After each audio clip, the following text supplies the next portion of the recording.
Alnimbara Gambian Talent Promotion Alnimbara Allodulala Alibekarandirola Entertainment Aliba Bedela Niakono Gambian Talent Promotion Gambian Talent Allah Kudia Tanye Alinga Badia Nunanga Badia Politico Ainati Mendasilala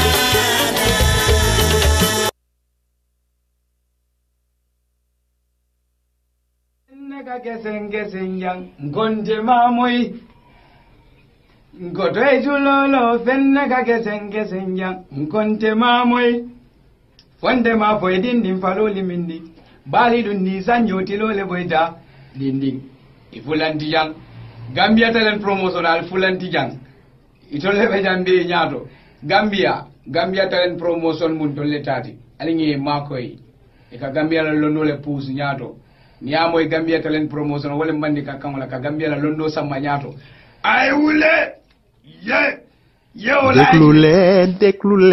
Deklu len ko Gambian Talent amul morom dina la bégal waaw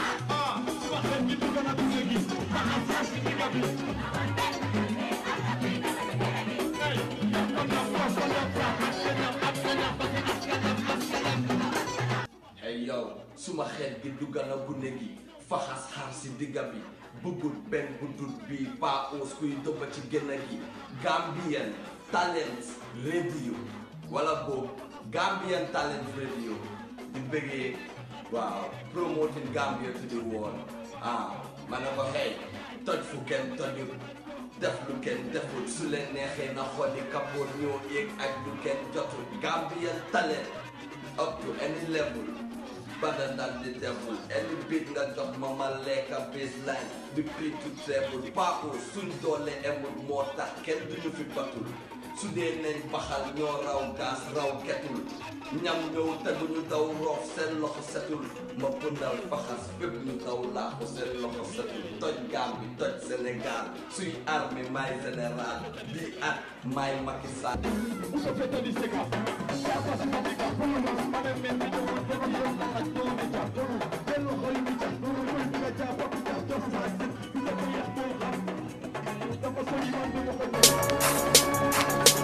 Palamate ñu naan tekk bi du dem Palamate ñu naan tekk bi du dem way naka la mooy demee fekk enente wuñ jàmm ku nekk bëgg a wana sa morom mel ni jën xam naa su desoon si yéen ni kon du nokki oxygène Pa Ousmane yokkal ma mic bi ndax ma mun na toog tu dem Lutakh Gambia du dem ni lañu Sister Eva Sarr ñu dem Pa Ousmane Pa Ousmane Lutakh Gambia du dem show every Sunday la on Gambian Talents Radio hosted by Pa Ousmane and Eva Sarr 6 p.m. la GMT just in case you ain't know ñu dem Lutakh Gambia do them show every Sunday la on Gambian Talents Radio hosted by Pa Ousmane and Eva Sarr 6 p.m. la GMT just in case you ain't know ñu dem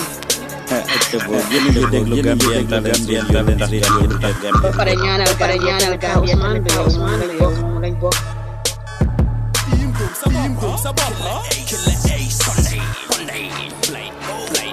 Following the memory lane to history, the story behind the freedom of this country is victory.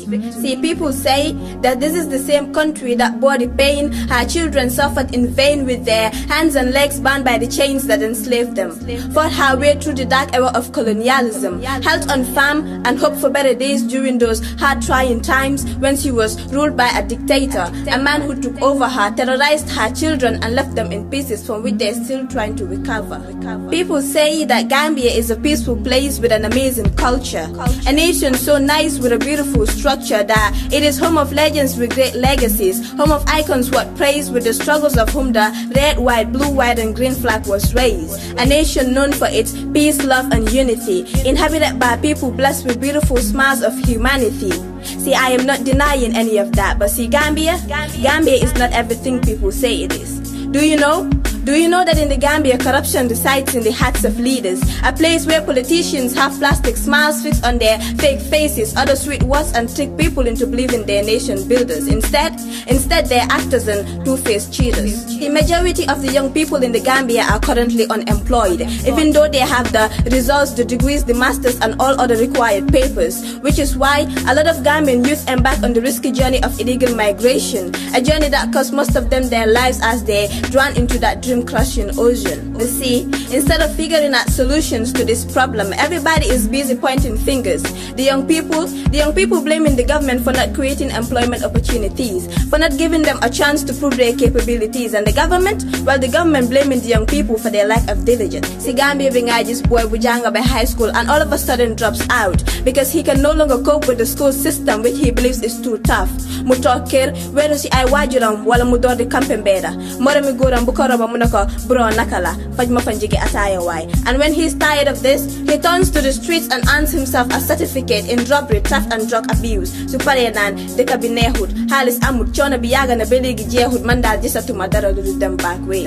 See, in this country, everybody dreams to live in luxury, but instead we dwell in never-ending poverty. Do you know why? See, I'll tell you why. It's because in the Gambia, people don't oppose each other with new ideas or innovations. No. In this country, people compete each other with juju and witchcraft. Kuneka the whole someone with bad intentions. So do not be surprised that there is still no development in our nation. See, we are blessed with beautiful black skins, but we have hatred and jealousy in the blood flowing through our thickest veins. Just for power, people in this country commit the darkest sin. The Gambia being just could rare so anye warudundewo surere, even though more than half of the Gambian populace practices agriculture. In this country, a man can rape an innocent girl, take away her pride in the silence of the night and get away with it because we are so blinded by our culture. No magana na this Gambia being why we don't even support our own. Being just a promoter who is willing to pay hundreds of thousands of dollars to a foreign artist but is never willing to do the same for his own. So for Gambian artists we ought to show the number of people you find them you can count and know why Cheta is with foreign artists bring you in. Kuneka diligent Harris for clothes and tickets, all of that just for show. I mean, I know the Gambian music industry has some whack artists who already release crappy songs, some who are too busy hating and beefing on each other, which is totally all wrong.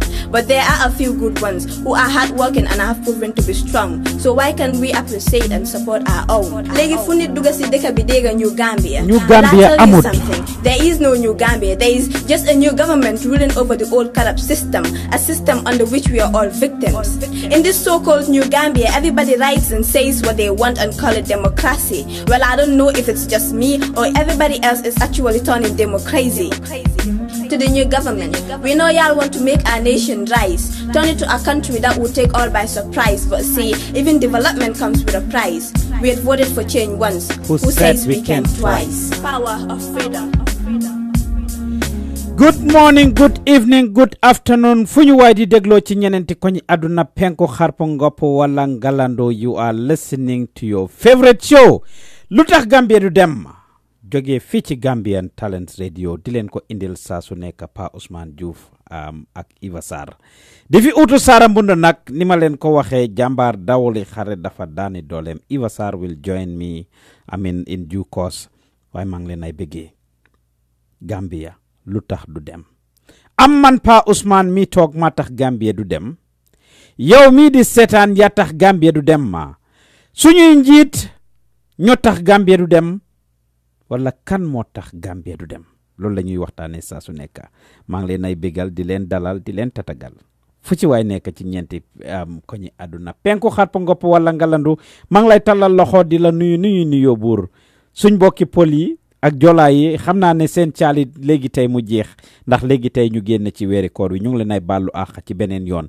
The show is live ku ci nekk Angleterre mun ngaa participate by calling 0161-818-7077 0161-818-7077 ñi nekk Sweden 08559-26651 08559-26651 ñi nekk America 678-608-3322 678-608-3322 wala ngeen jokk ñu si WhatsApp bi 1404-593-6215 1404-593-6215 mane mun ngeen ñoo seetaan si YouTube bi Gambian Talents Talents Promotion wala ngeen toppa ñu ci Facebook, like our page if you haven't, Gambian Talents Promotion. Toppa ñu on all social media, Instagram, Twitter, WhatsApp, all of them, Gambian Talents Promotion. ñu ngi leen ay bëggee di leen dalal.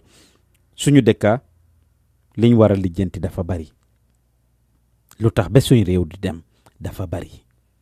Last week toog nañ fi waxtaane kii di Mr Omar Touré nga xam ne ñu ngi ko jàppoon, ñu gis interrogation bi nga xam ne interrogate nañ ko ma ne boobu kat ma toog fii make several phone calls including to the public relation officer of the Gambia Police Force muy David Kujabi pour laaj ko ndax arrest boobu noonu was warranted by the Gambia Police Force, ndax those men who were interrogating Mr Omar Touré were men of the Gambia Police Force. Of course David Kujabi xamal ma ne it was on a Sunday, it was first commune in the Gambia te mu ngi busy woon ci loolu kat nekk di yaata yumbe. Kon David nee na woon ne dina binda press release the next day pour actually leeral lii. According to the press release bi nga xam ne gars yi génnee nañ ko nag, David Kujabi ki nga xam ne moo yor kàddu police yi xamal na askan wi nekkat ñoom Gambia Police Force defuñ arrest boobu noonu. waxut ñan la nag, SIS la most likely muy ñi nga xam ne ñooy former NIA, waaye du Gambia Police Force ñoo def arrest yi Omar Touré. waaye at the end of the day kat hand over nañ ko to the Gambia Police Force mu nekkoon foofu ca Kairaba station. Omar Touré kat charge nañ ko nag, gisal ngeen ko seen boppa $1 million yi lañ ko charge si li nga xam ne moom la xas ŋàñña ko saaga ko fi kii di président Adama Barrow.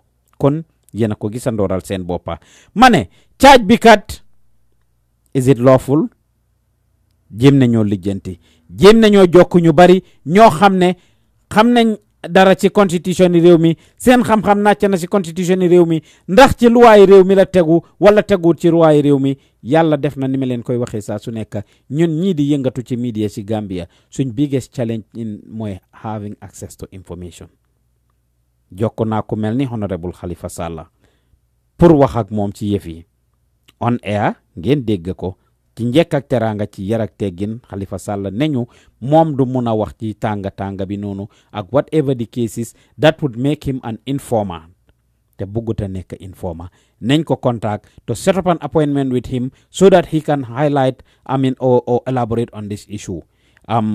I will tell you, we have done our part. We reach out to Halifa Sallah ci londi bi pour jokk ko mu xamal ñu nekkat moom askan wi ci jamono ji dañ ko nekk di jiiñ ne moom mooy ku xam lépp man lépp di wax lépp.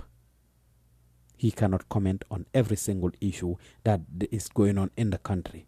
ñu jéggal ko. ma ne Halifa Sallah mu ne gannaaw askan wi dañ ko dàkkentalee ne moom mooy Mr. Know All, he is not going to talk on every single issue that comes up. kon ma ne leen having access to information mooy loolu. ŋàññante gee critique gi nag tax na ba ku mel ni Halifa ne du ci wax. ñu contact ku mel ni suñ kotoy tamit Madi Jobaate moom it nga xam ne ka am xam-xamam màcc na si yëf yi constitution ni Gambia pour waxtaan ak moom it mu gàntuñu same way ni Halifa defee ne ñu kat dañ ko waroon a contact in advance set up something. ma ne la the same day contact nañ Madi Jobaate pour set up ak moom appointment, the next day ñu am ak moom appointment. Unfortunately it didn't hold. kon ba tey jii jotuñoo jokk si jotuñoo am ñeneen ñi nga xam ne kat they could give us information. ma ne li ñuy def ci Gambia dafa xaw a métti. journalism liggéeyi gestu kisi jéem a amal nit ñi fax dafa métti pour def ci Gambia. kerak ca dimanche ja ma call fi ñu bari 7 different people. call naa kii di Madi Jobaate ni ma leen ko waxee he couldn't talk to us. ma call ku mel ni Halifa Sallah he couldn't talk to us. ma call ku mel ni Sidi Njie moom yarade ku la ci boole hang up téléphone bi si suma noppa bi ñetti yoon. Sidi Njie of the APRC moom mi nga xam ne kat moo yore kàddu APRC pour laaj ko ay questions. Sidi Njie hang up téléphone bi teg téléphone bi si suma noppa bi ñetti yoon ma koolaat ko jëlaatoon. kii David Kujabi nga xam ne moo yor kàddu police yi moom it ñu jokk ko pour get their version. moom it the same thing. mu ne ñu mu ngi ci first commune he will release a statement the next day. yes release na statement am.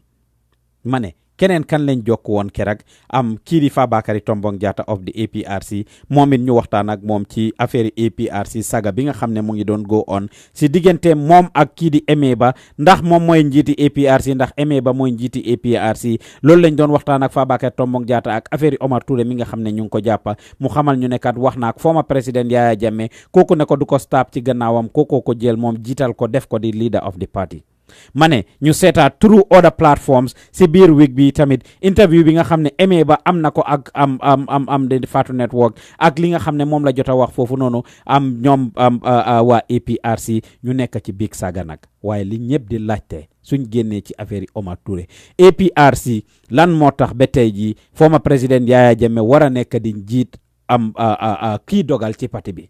te Fabakary Tombong Jatta interview nañ ko multiple times on this platform mu ñoo xamal ne things are not gonna be the same again APRC is a new APRC kenn ne dogalatut ci parti bi léegi ñëpp a ci am cër ku nekk da nga cee gis sa boppa képp a ko bokk ci parti bi da ngaa gis sa boppa decision is not gonna be unilateral is not gonna be made by one individual kon suñ demee ba tollu foofu noonu Yaya Jammeh toog fële ca Guinée Équatoriale wala Équatorial Guinée dogalal gaay yi ne effacé naa dissolve naa seen executive bi jël naa Emeba def ko njiit ñeneen ñi toppa si gannaawam all executive bi yëpp daaneel nañ leen nekkatuñ di am executive of APRC kon loolu loo xam ne la luñ war a seetaat la APRC ñu ngi leen a ñaax ñu continuer bokk si modern democracy which means the government of the people for the people and by the people nit ñi ñoo war a tànn kiñ bugg mu nekk seen njiit not one person making those decisions. Yaya Jammeh did that during his time. He is no longer there. If you want to be taking seriously APRC,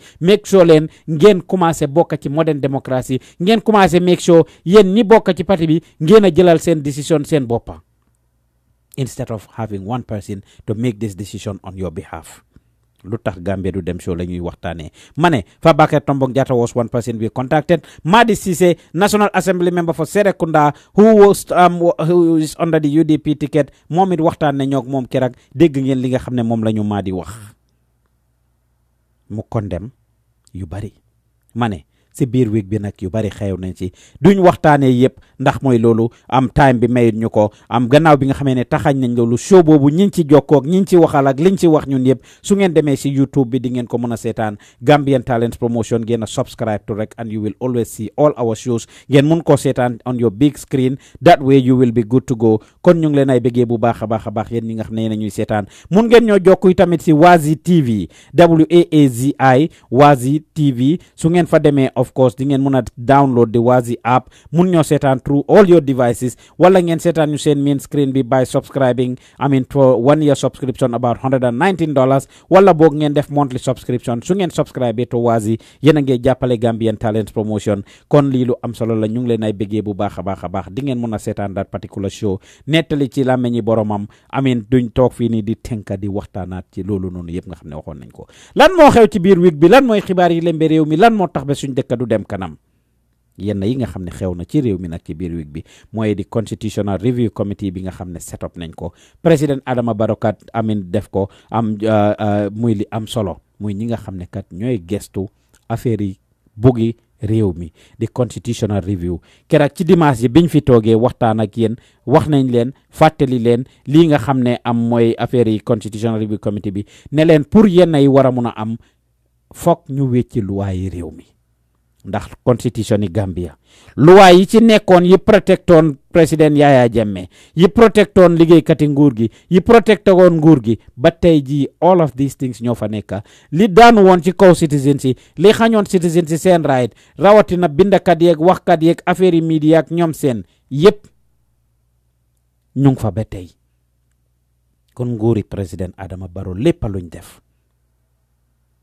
loo xam ne ci biir constitution bi la nekk iman loi bruka tasuñ benn loi ci loi lañ ko teg to pour jàppa Omar Touré niñ leen ko waxee ne leen ci 2013 or 14 passon nañ fi media bill boo xam ne dafa wax ne képp ko ŋàññe public official wax ko yenn yi loi mun naa tegu sa kaw loi boobu fee mu ngi ci constitution bi nguur gi ci loi lañ teg li ñoo teg te kenn from fen munut leen a def dara ba nga gañe ndax li ñoo def ci loi lañ ko teg kon the only solution we have mooy ñu change constitution boobu and loolu la nguur gi def of course them set up a constitutional review committee ñi nga xam ne ñooy gestu seetaat constitution yi réew mi kon loolu lu am solo la loo xam ne dañ ko war a bàyyi xel constitutional review committee boobu noonu is past due ndax réew mi lépp lu fiy xew war nañ koo mun a xam lépp luy xew war nañ koo mun a seetaat seggaat ko for the Gambia to go forward we need to be part of how things are done around the world dañ dellu gannaaw ci yu bari ma ne man li ma naxari neexuma te dafa bari li waral suñ dëkk du dem lu xañ suñ dëkk pour ñu dem lii tax ñu saxaar rek em si saxaar te duñ tàkka dafa bari man mii di Pa Ousmane si laa bokka yow mii di déglu si nga bokka ak ñi ñuy seetaan Gambia suñ bosa ma leen koy wax saa su nekk ñu ne Gambia is the smiling coast of the world is the smiling coast of Africa how much smiles are on our faces kon lii la ñuy waxtaanee ma leen dee fàttali saa su nekk ne lu waay di uyoo da koy nuru ci jikko ji ci tur bi ci jëmma ji ci melo bi su dee Gambia mooy the smiling coast of Africa how much smiles are on our faces comme ni ma leen ko laajee si gannaaw lu jara bàyyi xel la lu jara waxtaanee la kon line si ibbi nañ ko yéen a ngi déglu di seetaan lu tax Gambia du dem show ni ma leen ko waxee constitutional review committee boobu noonu set up nañ ko muy ñi nga xam ne kat ñoom lañ tànn pour ñu gestu affaire constitution yi réew mi pour ñu seetaat constitution yi réew mi pour ñu segg constitution yi réew mi ñu seet li nga xam ne am na ci solo ñu bàyyi ko fa lépp loo xam ne amut ci solo ñu war koo génnee tamit ñu génnee ko seppi ko si kon ñi ñooy ñi nga xam ne ñoo nekk si constitution ni si constitutional review committee bi justice Thierno Souleymane Diallo of course mooy di chairman moom mi nga xam ne moo jiite yëfi Miss Hawa Kuru Cissé Sabali moom mi nga xam ne kat ci renowned attorney ci Gambia foofu moom mooy ki nga xam ne mu ngi bokk ci yëfi Miss Janet Salla Ndiaye moom it mu ngi ci yëfi Miss Janet Salla Ndiaye moom it mu ngi ci constitutional review committee bi Miss Fatoumata Diallo is also in the constitutional review committee Miss Ami Diouf Cole is in the constitutional review committee Salimata Touré is in the constitutional review committee Mr. Gay Sow is in the constitutional review committee Mr. Lamin Kamara Mr. Yankuba Diba Mr. Malvin O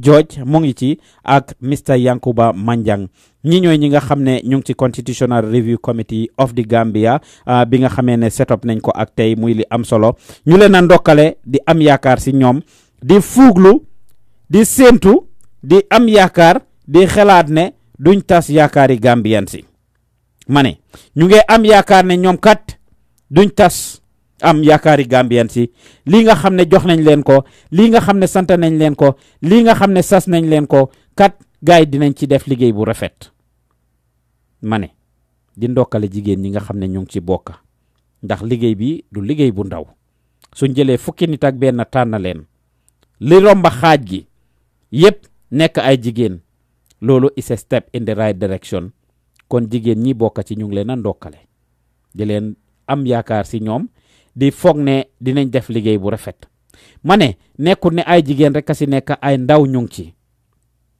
ay mag ñu ngi ci kon every sector of society almost seem to be represented in the constitutional review committee pour gars yi gestu kisi segga li nga xam ne kat moom lañ leen sas muy buggi réew mi pour gars yi waxtaan si su ko defee ñu tànn li nga xam ne moom lañ ci war a bàyyi ñu bàyyi ci liñ ci war a génnee ñu génnee ko ci gars yi buñ tas yaakaari Gambian si ndax Gambia yaakaar nañ leen Gambia sonn nañ constitution yi Gambia bi fail na Gambia to a great extent dafa mel ni piece of paper rek boo xam ne lu neex waaye def amin fu mu neex waaye nga jël amin def ci li nga ci bugg a def kon ñu ngi leen ay bëggee bu baax a baax ki ngeen a gis ni mooy njiiti constitution review committee bi kooku mooy chief justice kon astafurlah kon ñoom ñi nga xam ne ñoo nekk ci comité bi ñu ngi leen ay bëggee di leen wax ne buñ tas yaakaari Gambian si jigéen ñi si nekk nag gàcca nga la matu dem yaakaar bi diis na lool gis ngeen leen majority of ñi ci nekk ci comité bi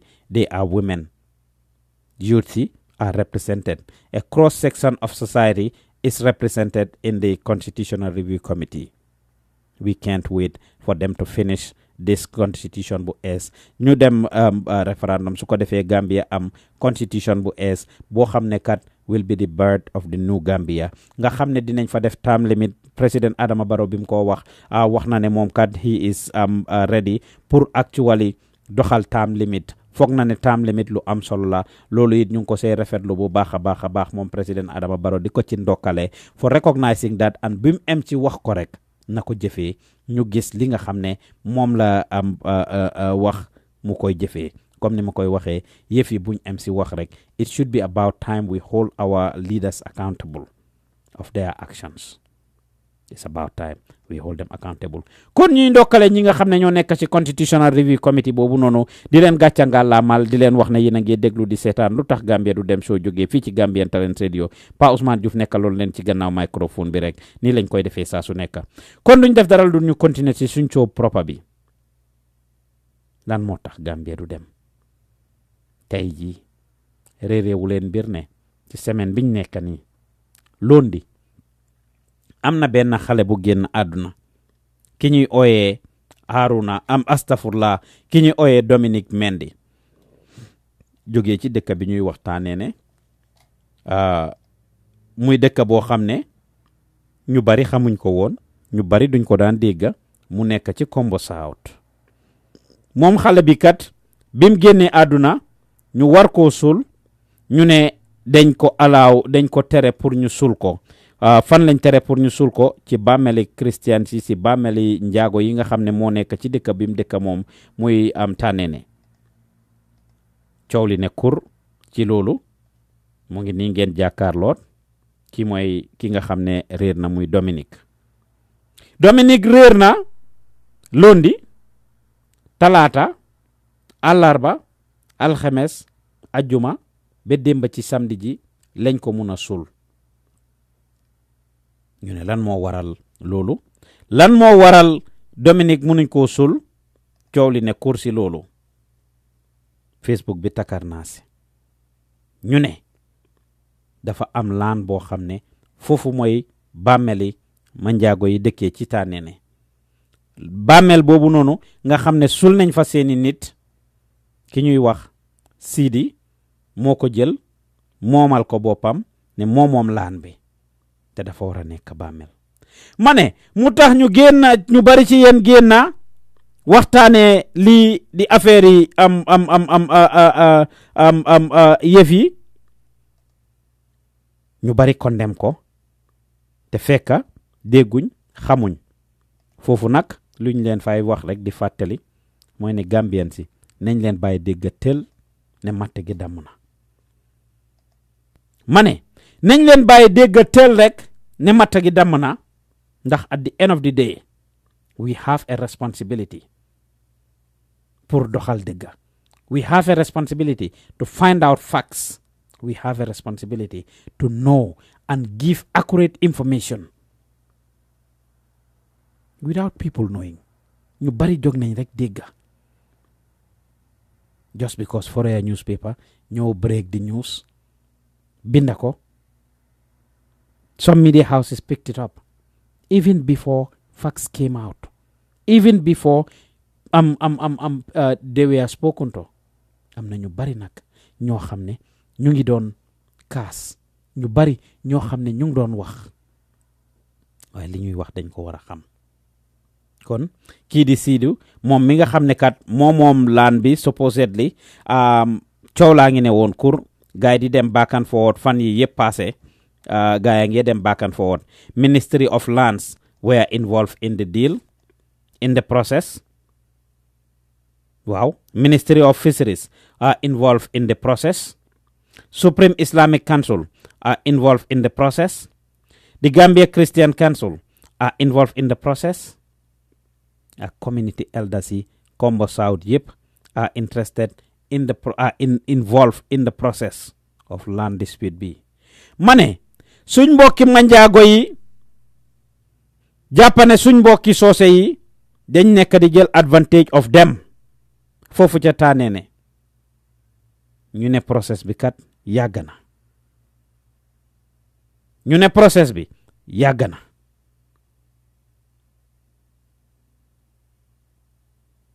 dooru tey according to Sidi mi nga xam ne moom laan bi supposedly mu ngi jëndoon laan bi depuis 2003 mu ne in an interview he granted to the Fatu Network. Mune depuis 2003 lam mo jënd land bi ni. About 2006 sila lifinam. About 2006 sila keitam yi. Mu mention yu bari how former President Yaya Jammeh was involved in this process. Kon ñu ngi amé ay document, ñu ngi amé ay dossier yo xamné dinañ leen ko wan that has to do with affaire land bi ni. A committee was set up back in the days. Ñu bari ñu ngi wax ne process bi tay la door waaye dooru tay. This is an ongoing thing lo xamne yàgg na mo go on. Kon duñ def dara lu dul ñu indil leen some of those details ngeen gis ko ñu waxtaan si and we will be able to move on. We believe in deal ak askan wi su ko defee ñu xàmmee ràññee kayit yi nga xam ne kat jot nañ ko that has to do with affaire land dispute bi nii dinañ leen ko playal comme ni ma leen ko waxee dinañ leen ko wan comme ni ma leen ko waxee li nga xam ne jot nañ si dinañ call ñi nga xam ne ñoo involve si yëf yi muy pastor Emil nga xam ne he is Father Emil nga xam ne he is part of the Christian Council, the Christian community. Su ko defee moom mu wax ñu li nga xam ne loolu la xam ci yëf yi balaa moo guddi Gambia dinañ ñëwaat ci analysis yi wan leen kayit yeeg yooyu noonu yëpp waaye balaa moo gën a guddi duñ def daral du ñu jokkoo ñi nga xam ne ñoo involve ci yëf yi ñi nga xam ne they were part of it ñu waxtaan ak ñoom comme ni ma leen ko waxee information is very powerful and without information, correct information, people will not make the right decision. Kon duñ def daral du ñu call Father Emil pour wax ak moom nga xam ne si yëf yi la bokka dinañ leen playal samon bi nga xam ne def na ko ba ci bi ñuy rob xale bu góor bi ñu déggal li nga xam ne loolu la moo wax moom tamit foofu noonu ci Gambia ak ndax problème bi is a Christian Mandinka problem, is it a Christian Muslim problem wala Manjago Muslim problem dinañ waxtaane loolu inshallah ñu ngi call kii di first. Hello, good evening. Good evening. Father, how are you? I'm doing well. Good. This is Pa Usman Juf. I'm calling you live from the Gambian Talents radio based in America. Just want to ask you some few questions about the burial that took place. We listened to the sermon that you gave and we want to ask some information just to make it clear to the public. Some of the doubts. Yes. Social media is saturated with all kinds of information about what is happening, and we learned that you and the Christian Council have been involved in this process. What can you tell us about this land dispute, if you don't mind us asking you? And by the way, you are live on the radio. Well, first of all, thank you for asking me the question. And since you are asking for clarifications, I'm more than delighted to clarify whatever needs to be clarified. Thank you. Good. Well, this has been on since last July. Mm-hmm. Yeah, somebody died last July. The same thing happened. I was called upon to go, and if you like, mediate or intervene, I did. And like I said 2 days ago, with the help of seasoned people in the country, Christians and Muslims alike, peace was we were able to strike a compromise, and the gentleman or the lady that died was buried.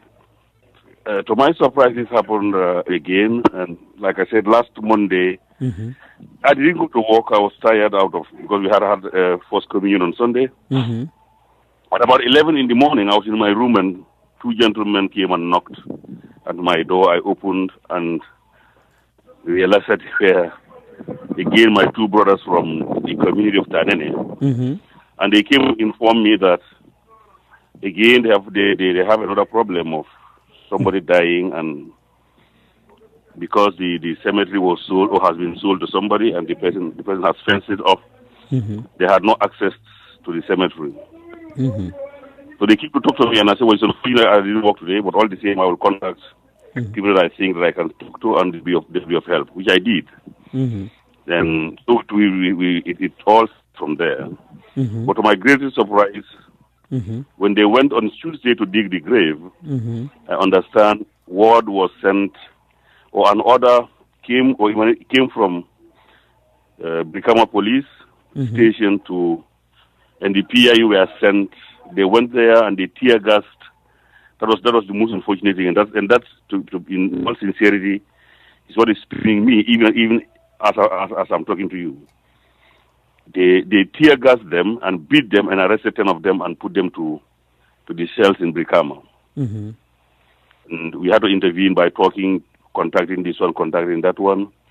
I remember making a call to Edu Sambu, the policeman, and he helped also. And I spoke to Uncle James, the Minister of Fisheries, and a few other reasonable people. Let me say this, that were concerned, and they helped me. And eventually, the 10 were granted bail at about midnight. Mm-hmm. Then they were asked to come back the following morning, which they did. And so to cut the long story short, eventually we were able to go and have a meeting with the Minister of Lands, in the presence of the Minister of Interior and the Minister of Fisheries, and a representative from the Supreme Islamic Council, members or family members of the gentleman that bought the place, Sidi Barrow, mm-hmm. and 2 representatives from the community of Kanene and myself. Mm-hmm. And we were able to prevail on Mr. Barrow to allow us to do the burial, which he did. And so the gentleman was, by the name Dominic Mendy, mm-hmm. was buried yesterday. Mm-hmm.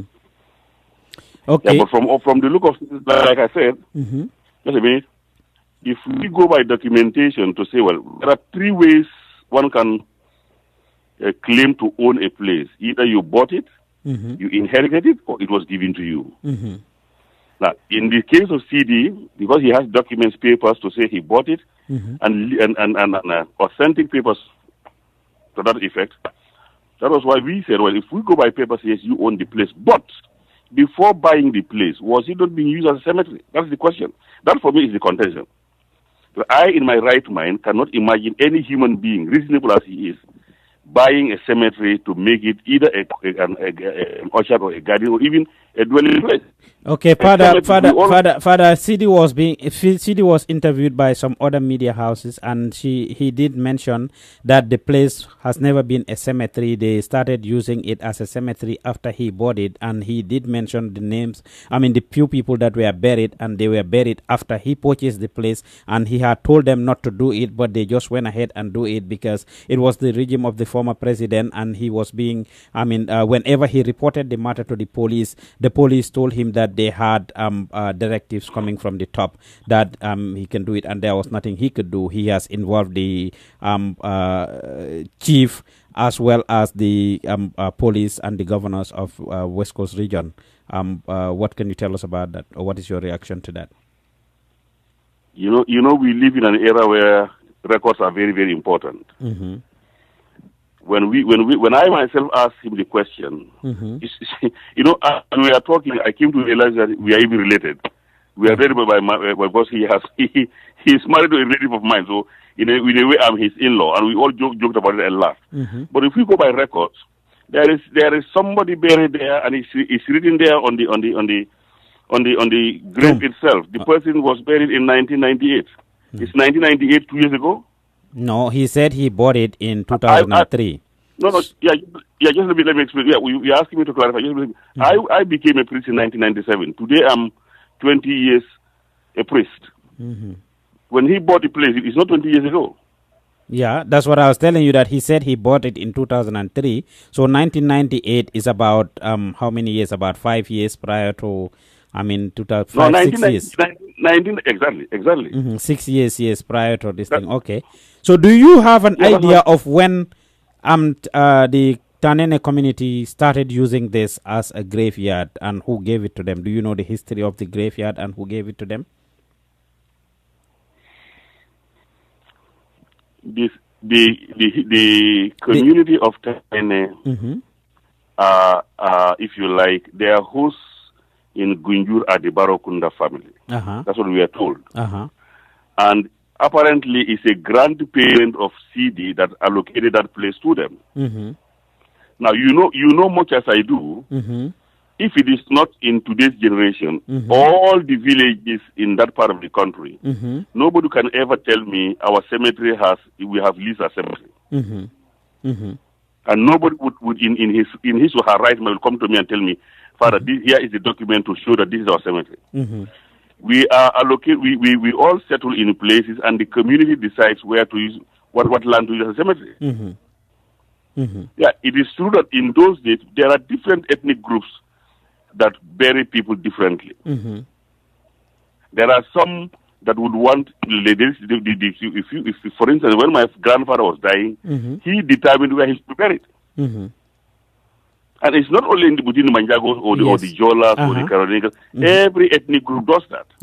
I can tell you today, even among the Mandinkas in Gunjur, there are people who, there are compounds where you enter, you find a graveyard there. I have seen it myself.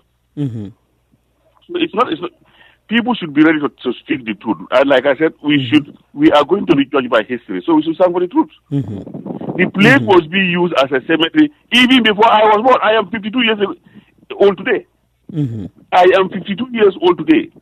When I was a little boy going to school in Dar es Salaam, like I said, almost every Friday we will trek to Gunjur to the beach to go and look for fish and come back.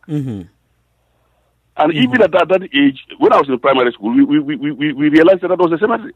It was a sick bush then. Okay. So some people are arguing further to a great extent that this is a Mandinka Manjago issue. Do you agree? Say that again? Some people are arguing that it's a Mandinka/Manjago issue. The Mandinkas in Gunjur or Kombo South and the Manjagos in Tanene. Basically, some of the Manjago people are actually taking it as them being the minority. They are being victimized. Of course, we have also seen them being interviewed, and on social media there is a lot of talk by the Manjago community that they feel that they are being victimized. And this is the Mandinkas taking advantage of them. Do you agree to that? What is your reaction to that? Are you feeling that for them? I for one, like I said yesterday, I for one would not take that angle and say it is the Mandinka against the Manjago. But I can, if you like, open it up and say it's unfortunate it is happening this way. But it's not only the Manjagos that are affected. Okay. But basically the pocket of Christian communities in that area. Let me start by saying, even here in Sukuta, the Christian community has a cemetery in Sukuta. It has been encroached upon. What is left now is not even the size of a palo. Okay? The same thing is happening in Kotu. We have a big cemetery here. I myself wrote a letter to the then Council Mayor. I've been to the Kotu police not more than 5 times. For those women to stop using it as a garden. As I'm talking to you or speaking to you, they are still using it as a garden, and they are unearthing bones of dead people. Is that fair? You go to Sanyang, it's the same. The Sanyang Christian community has a cemetery just beside the Sanyang police station, beside the Sanyang market. As I'm talking to you, beside the Sanyang market, where the then government built a house and said this is the market. On the other side of it is the Christian cemetery. Go there today and see people have encroached upon it. So, in your view and perception, the Christian community... Just a minute. Why must the Christian cemeteries be encroached upon all the time? Okay.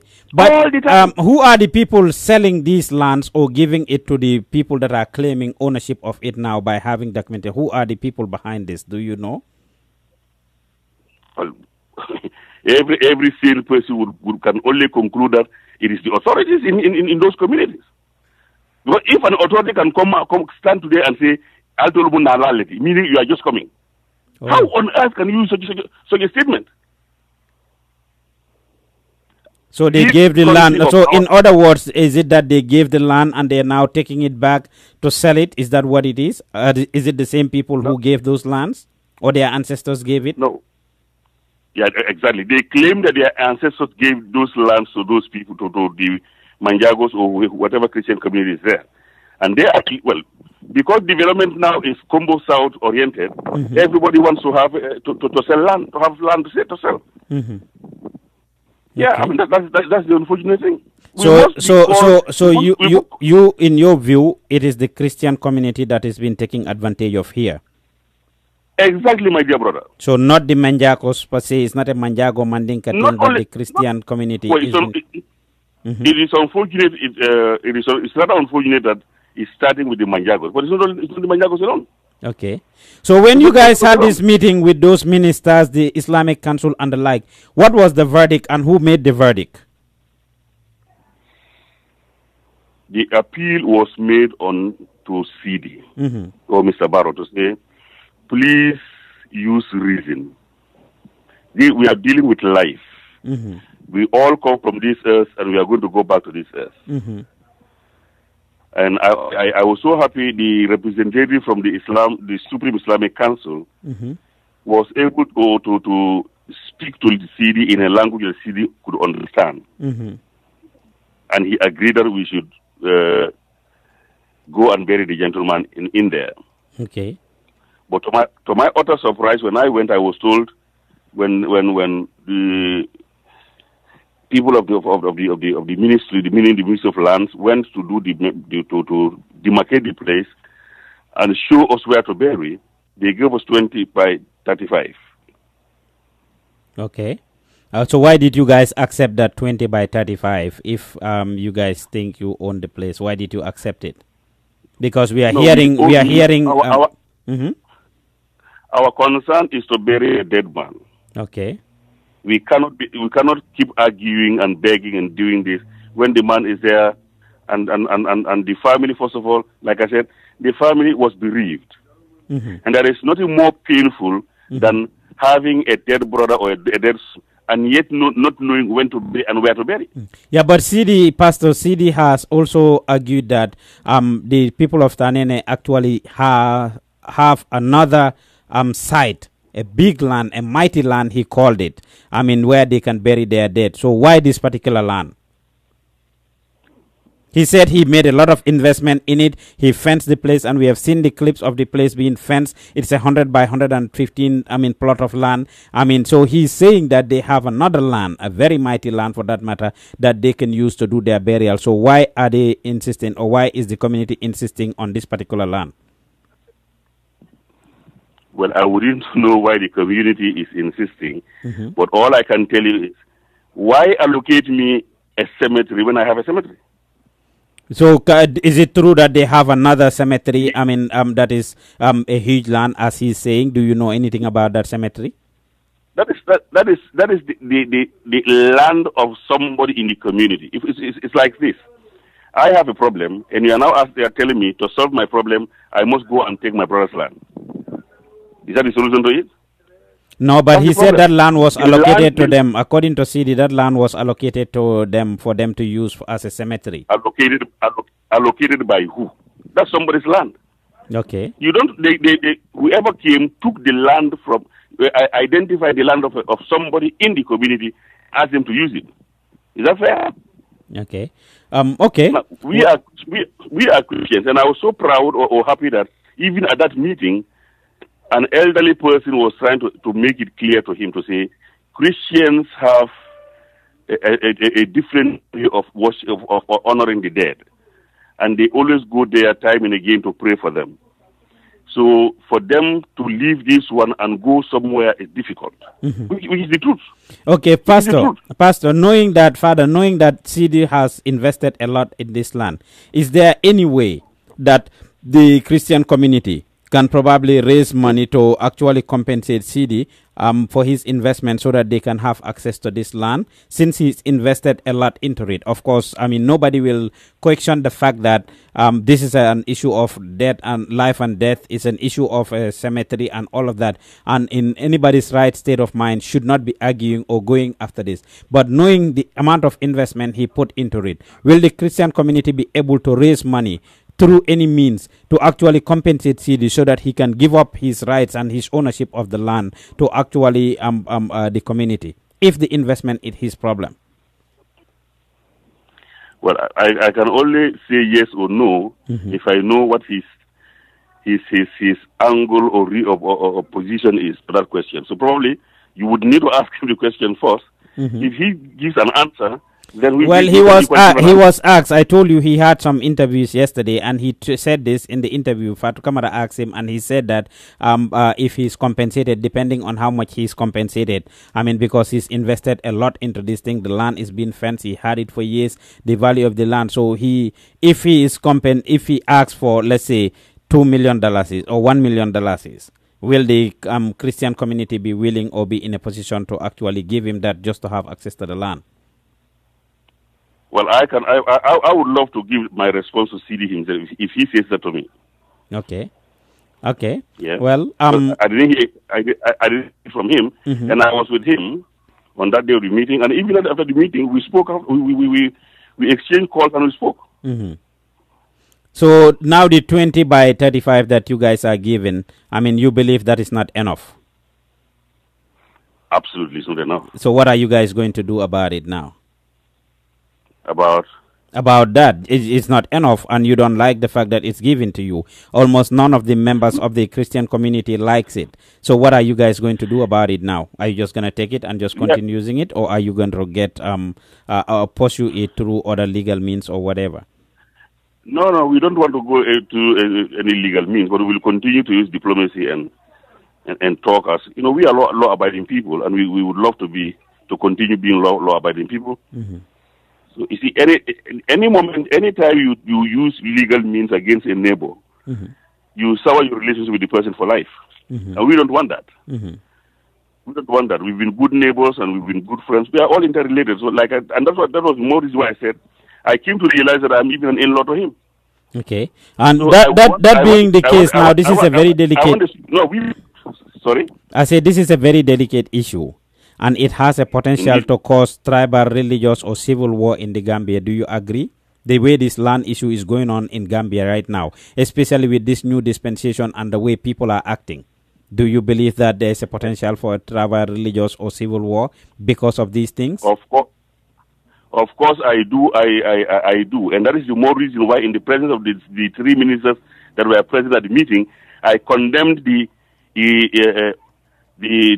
immature way the PIU handled this, because that could have sparked a tribal war, and it could have sparked an interreligious war. Okay. Because they acted immaturely, and whoever gave the order should reconsider his decision and even apologize.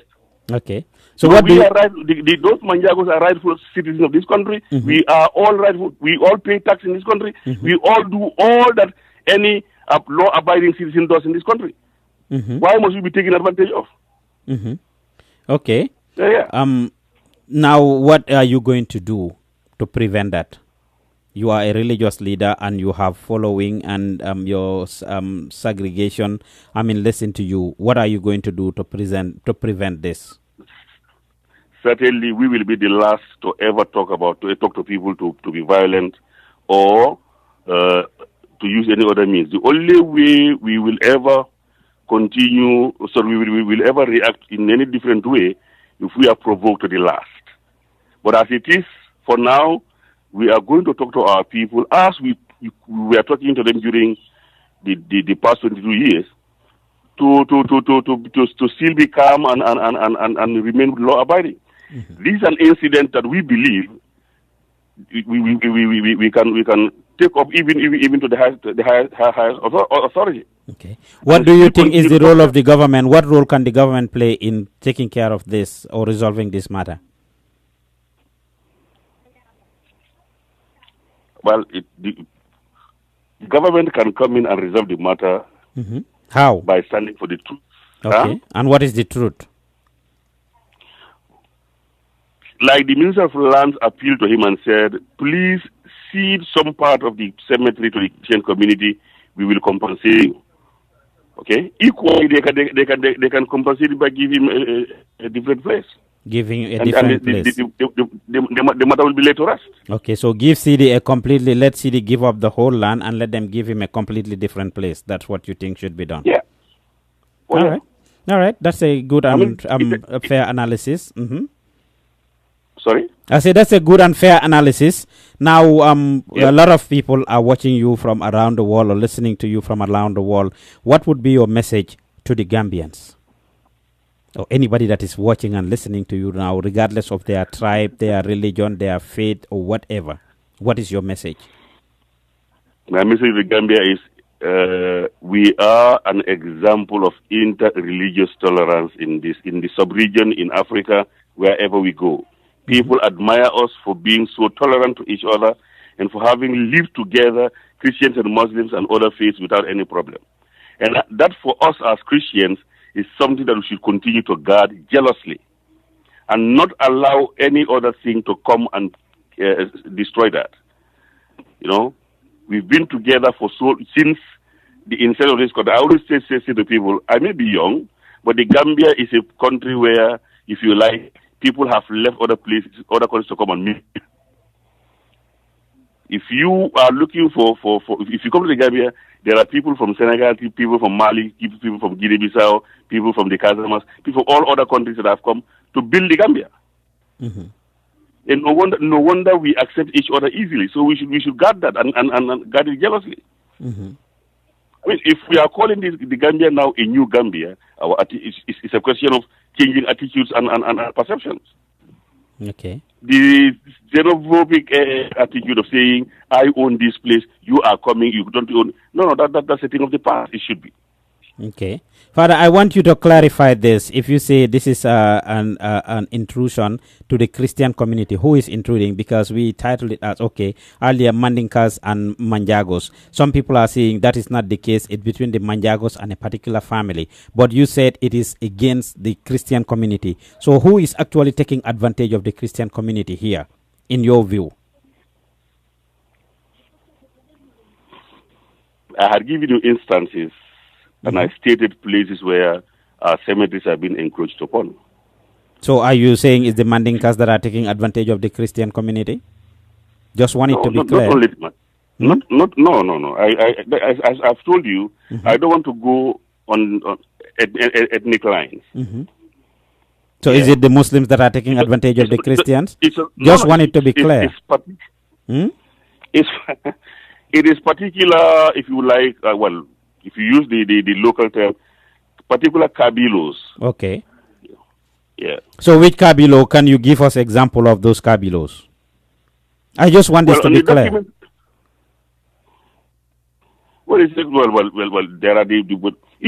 Can you imagine we are having the same problem in Kungujang where we have our Catholic shrine, a land that was given to us and is leased. It's leased, my brother. We have the documents, just as CD has the documents. It is leased. Somebody has gone there to build a house and is actually, as I'm talking to you, using it as an orchard. We had written to the authorities. Up to this I'm talking to you. Up to this minute I'm talking to you.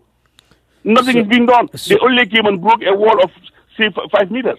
And that is it. The gentleman went and rebuilt. So if I understand you, is certain kabilos in Combo South that are taking advantage of the Christian community or Christian minority and Christian tribes?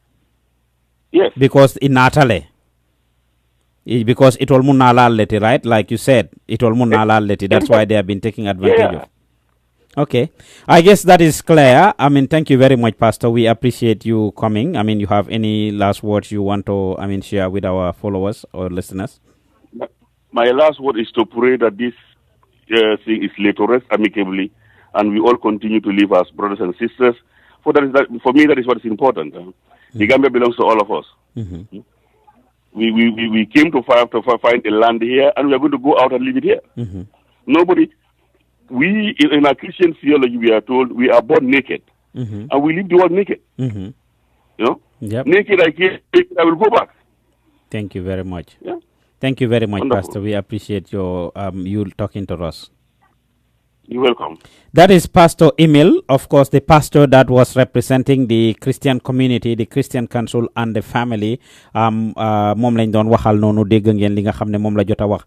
Laaj naa ko lu bari nag mu ne toog nañ ñu waxtaan ministre bi nga xam ne moo amee wàllum local government, wàllum fisheries ak interior ak ñeneen stakeholders yoo xam ne kat bokk nañ ci yëfi jógee ci nguur gi. Toog nañ ak Lamin Sidi Baro mi nga xam ne kat mooy ndey mbi la gi borom laan bi moom ak familleem ak njabootam ak ñu waxtaan waxtaan ak ñoom ak ñi nga xam ne ñooy Gambia Supreme Islamic Council nga xam ne ñoo yore wàllum diine gi foofu ci diine islam ak ñi nga xam ne kat ñooy Christian community bi ak family xale bu góor bi nga xam ne moo réer muy Dominique ñoom ñu waxtaan ñoom i neen biñ waxtaanee kat mu ne ci kayit yi nga xam ne moom lañ am kayit yooyu noonu dafa wane ne kii di Sidi kat moom pàkk bi muy laan bi nga xam ne moom la ñoo xëccoo nii waaye mu ne moom kat gis na foofu noonu ci pàkk boobu noonu ci bàmmeel bi ci diggoo bi ne am na koo xam ne ñu ngi ko fa sul depuis 1998 Sidi ci interview bi nga xam ne am na ko Fatou Network mu ngi wax ne moom laan bi mu ngi ko jot ci 2003 la ko jënda maanaam juróom benni at balaa Sidi di jënd laan bi am na kuñ sul foofu noonu balaa moo jënd pàkk boobu noonu fukki at juróom benni at balam koo jënda am na koo xam ne suloon nañ ko foofu noonu pour Sidi li moo wax ne amul moom bi mu jëndeel pàkk bi ba pare si la gaay commencé di sul foofu ay nit mu ne loolu du loo xam ne kat moom foog na ne lu am la appel nañ to Sidi ñaan nañ ko nguur gi ñaan nañ ko Islamic naka council ñaan nañ ko mu ne ki nga xam ne moo fa toogaloon islam kontaan na ne kooku mun naa wax ak Sidi làppatoo ko wax ko làkk boo xam ne dégg na ko muy li ko diine islam wax waar ko ñaan ko pour mu bàyyi ñii ma laaj ko ne ko lan moo tax nga d'accord ci li nga xam ne may nañ leen ko lan moo tax nga d'accord ci amin pour ñu dogal leen pàkk bi loo xam ne mut na 100 ak fukki meetar ñu dogal leen ci rek yéen ñaar fukk ak fanweer ak ñetta mu ne kat ñoom dañ toll foo xam ne xol yaa ngi tooy seen mbokk mi réer ñu bëgg kooku noonu pour ñu sul ko pour suturaal kooku ci nu mu gën a gaawee rek moo tax ñu d'accord ci waaye kontaanu ci benn boor li ko gën a naqari moom kat mooy de fact ne ñii biñ ñëwee ne dañoo dem sul seen nit ñi foofu PIU office yi lañ fa seen ñu dem tiyagas gars yi ñu spray leen ñoom ñi nga xam ne kat ñooy njaago yi ñu arrêté fukki nit si ñoom jàppaleen ab diir ñu jàppaleen foofu noonu mu ne moom looloo ko gën a métti looloo ko gën a naqari si yëf yi moom pasteur loolu la wax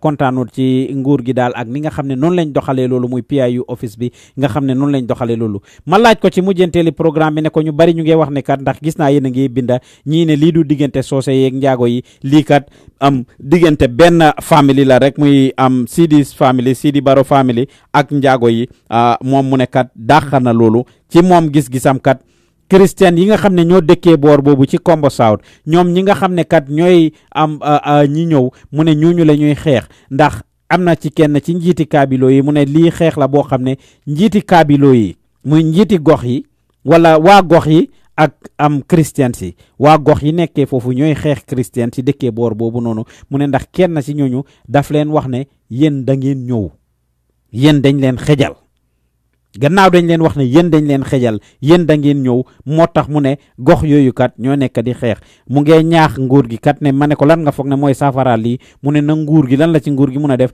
mu ne na nguur gi niñ def ba ñaan kii di Sidi nañ continuer ñaan ko noonu wala ñoom ñu jël beneen pàkk boo xam ne am na ni moom pàkkam bi feneen ñu jox ko pàkk boobu noonu su ko defee lii jeex takk rather than ñu toog rek na Sidi bàyyi pàkk bi noonu ma laaj ko ne ko Sidi mu ne lim dugal ci lii lim ci fere dafa bari instead of ñuy toog di wax Sidi ne moom na joxe pàkkam bi noonu kon nañ ko jël ñu jox ko beneen place su ko defee Sidi kontaan ñoom it ñu kontaan ndax Sidi mu ne lum fere si place bi dafa bari torop def na ci lu baree bari ci alal te alal jooju mu def si kat moo tax ba moom parewut pour nangu pour bàyyi place bi noonu comme ni nga xam ne noonu lañ ko waxee kon yéen a déggandoor li nga xam ne moom la pasteur wax di show is live mun ngeen a participer képp ku ci nekk America 678 608 3322 678 608 3322 ñi si nekk Sweden 08559 26651 08559 26651 ñi nekk Angleterre 161 818 7077 161 818 7077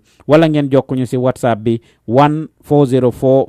14045936215 ñu ngi leen ay bëggee yéen ñi ñuy déglu lu tax Gambia du dem show ngeen nekk di déglu kooku ñu doon waxal mooy Father Email nga xam ne moo doon represent Christian community bi ci xuloo ak xëccoo ak xeex bi nga xam ne mu ngi am foofu ca tànnee ne kon ñu continuer ak show bi rek read some of your messages kon jërë ngeen jëf Requiem Bamo Kaba mu ne keep forcing him to say is Mandinkas versus Manjagos.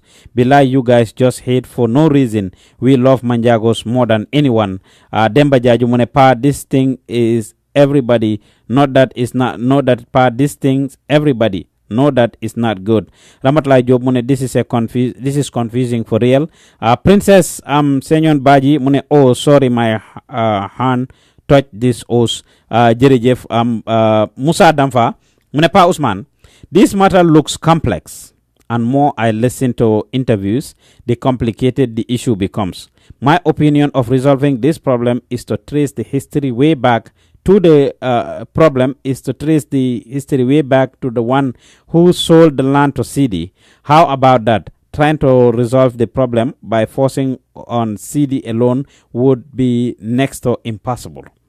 Mom li mo wax kat mu ne nañ dellu si waat ci ki nga xam ne moo jaay CD land bi ki nga xam ne moo jaay CD pàkka boobu noonu moom kooku lañ war a dem waaye ma laaj la Moussa kooku suñ ko gisee moom yi tamit lan laa def ci yëf yi suñ ko gisee lan laa def ci yëf yi CD ci interview bi mu am mu ngee wax ba ne moom kat kooku jaayoon ko yëf yi in 2000 and foog naa 2006 ndax 5 ñëwaatoon na si moom di sàkku pour mu delloo ko laan bi mu bañ ne du ko jox gaay dem court ci district tribunal bi and he happened to win the case moom Sidi loolu la wax ne loolu mooy li nga xam ne moo xew ci digganteem ak waajooju noonu kon ñu ngi leen ay bëggee yéen ñi nga xam ne yéen ñuy déglu Fara they are asking you just give him the answer loolu la El Badi Kanto wax Lamin S. Damfa mune, there is no tribal element whatsoever in this matter. Papu Kamara mune, don't laugh, tell the truth. Modu Ture mune, that's why you don't have viewers. Ramat Laige mune, let the government compensate CD with a different land. Ariana Babu mune, he never said that, please. Kelvin Drame mune, it's an individual person against a community of people, not a tribe versus tribe. We should be careful of the way we write or interpret things. Comme liñ leen wax rek yéen a ngi seetaan di déglu yéen a ngi gis Manjago community bi li nga xam ne moom lañ nekk di wax on a regular basis yéen a ngi dégg li nga xam ne moom la gaay nekk di wax ak ñoom naka lañ ko présenté we don't represent the views of everybody and anybody and for that reason we have to be able to understand lii te si suba si bi ma eewoo I received a message from somebody who said, "Good morning, Mr. Juf. Please, I was asking if there is a problem. There is a problem going on between the Manjago community called Sandali that the Mandinkas are claiming ownership of a cemetery. Recently, according to some people I asked, they said a 22-year-old boy, died and is yet to be buried because of the push and pull. So it involves government and the religious. I want to I'm appealing to you to do a program on it." The graveyard has been there for over 50 years now. This is a Manjago that is talking. So you sit there and be in denial when the Manjagos, some of them, a good number of them, are feeling that they have been victimized, are feeling that it's the Mandinkas that are taking advantage of them. Gis nga Gambia, li moo tax duñ dem, we need to stop taking things and sweeping them under the carpet.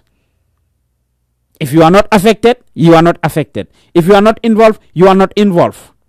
But demba CDC interview bi nga xamne def nako ñu ngi dégg CDC bopam mu ngi wax lolu ne mom kat he intervened in some areas to make sure because Mandinkasi we are going to attack because amna ki ndon sul fofu nonu Mandinkasi of Gunjur we are going to attack these people but he intervened and intercepted that. So you want to sit and tell me when pastor just said some Kabilos are taking advantage of not only the Manjagos, that the Manjagos ñom lañ doré, but the Christians in general. In fact, pastor dafa gëna yaatal yëf yi. Xëy Njaago yi dañoo wax ne ñoom rek lañ nekk di jël advantage of. Now pastor mu ngi wax ne Christians ci seen bopp lañ nekk di victimize. Can we sit and be in denial and say that this is not happening? Yi moo tax suñ dëkk bi du dem. Gis nga fee gisuñ dëgg ñu ne dëgg la. Duñ gaaw a dem dinañ saxaar rek waaye duñ tàkk. Esa Jawla mu ne this has nothing to do with religion or tribe. Fatmata Kante mu ne Jaju si he is not going to do that. Anything to get viewers. Lamin Sise mu ne this case is too controversial but I also understand it doesn't matter how hard the situation, but the young boy should not be with the family. That's sure that I wish they could talk peacefully.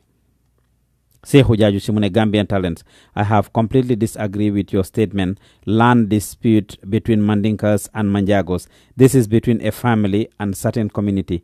Please edit your title. You are entitled to your opinion, just like the Manjagos are entitled to their opinion.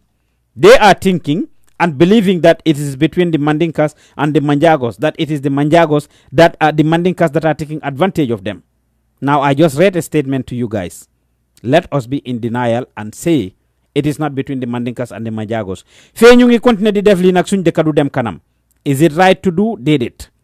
Of course, looking at the situation though, CD has a point. We are all here appealing to our senses, our emotions. This said, okay, nit kudela, fine and true. Nit kudela, it is very true. But let's put ourselves in CD's situation too, in CD's shoes too.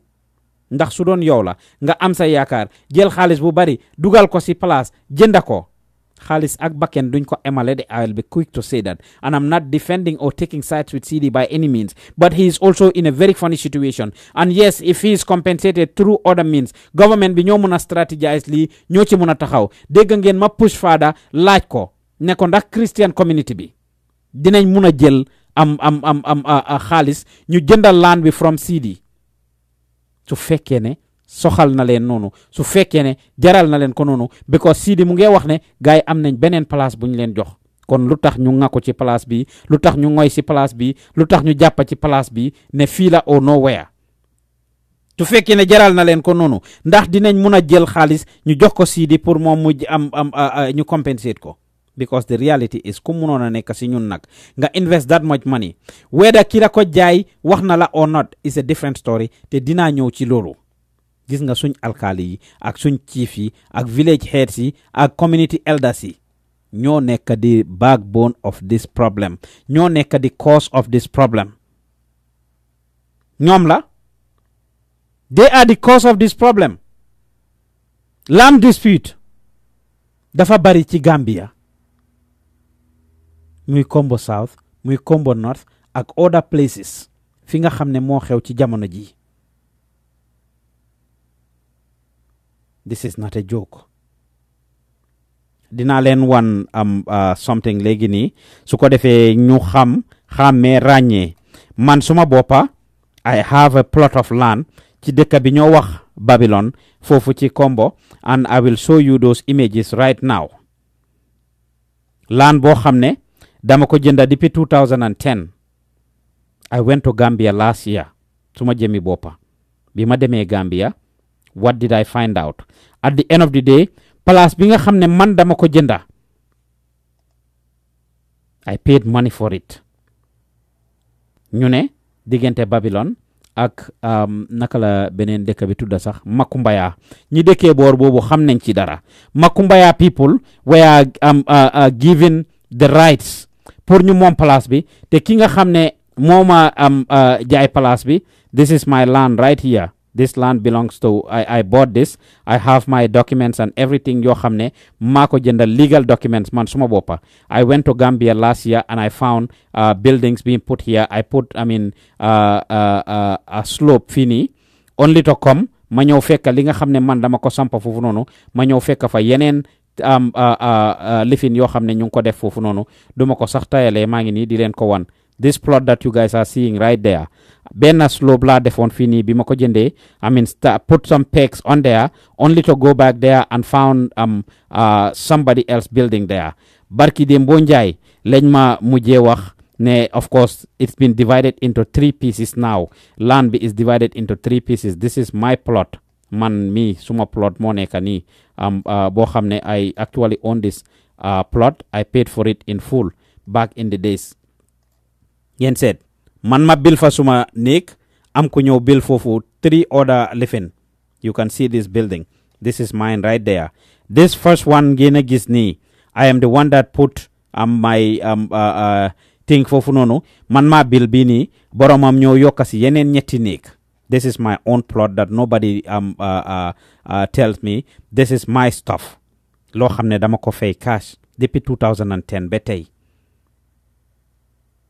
and I have my documents I have my documentation te bi nga xamee ne maa ngi ko jënd ci alkaali bi ñu jël of course the rights of the thing jox ko waa Makumbaya and they are the ones that are responsible ñoom la Brikama recognize seen kayit kii di borom alkalo of Babylon has given documentation any documents that come from him dañ ko jël ñu nullify ko and documents that are accepted are documents from Makumbaya and people of Makumbaya are giving the lands or selling the lands to other people ki nga xam ne moo fa nekk barki démb boo njaay last week bi passé bakkenam la teg foofu noonu mu ne about this land issue and here I am thinking about it I have put some investment towards this plot and I'm pretty sure this is a 50 by 60 plot of land waxuma laa nag koo xam ne mu ngi amee 100 and 115 it's definitely a big issue it's definitely a big deal and they should be able to make efforts to compensate him somehow pour génne lii nii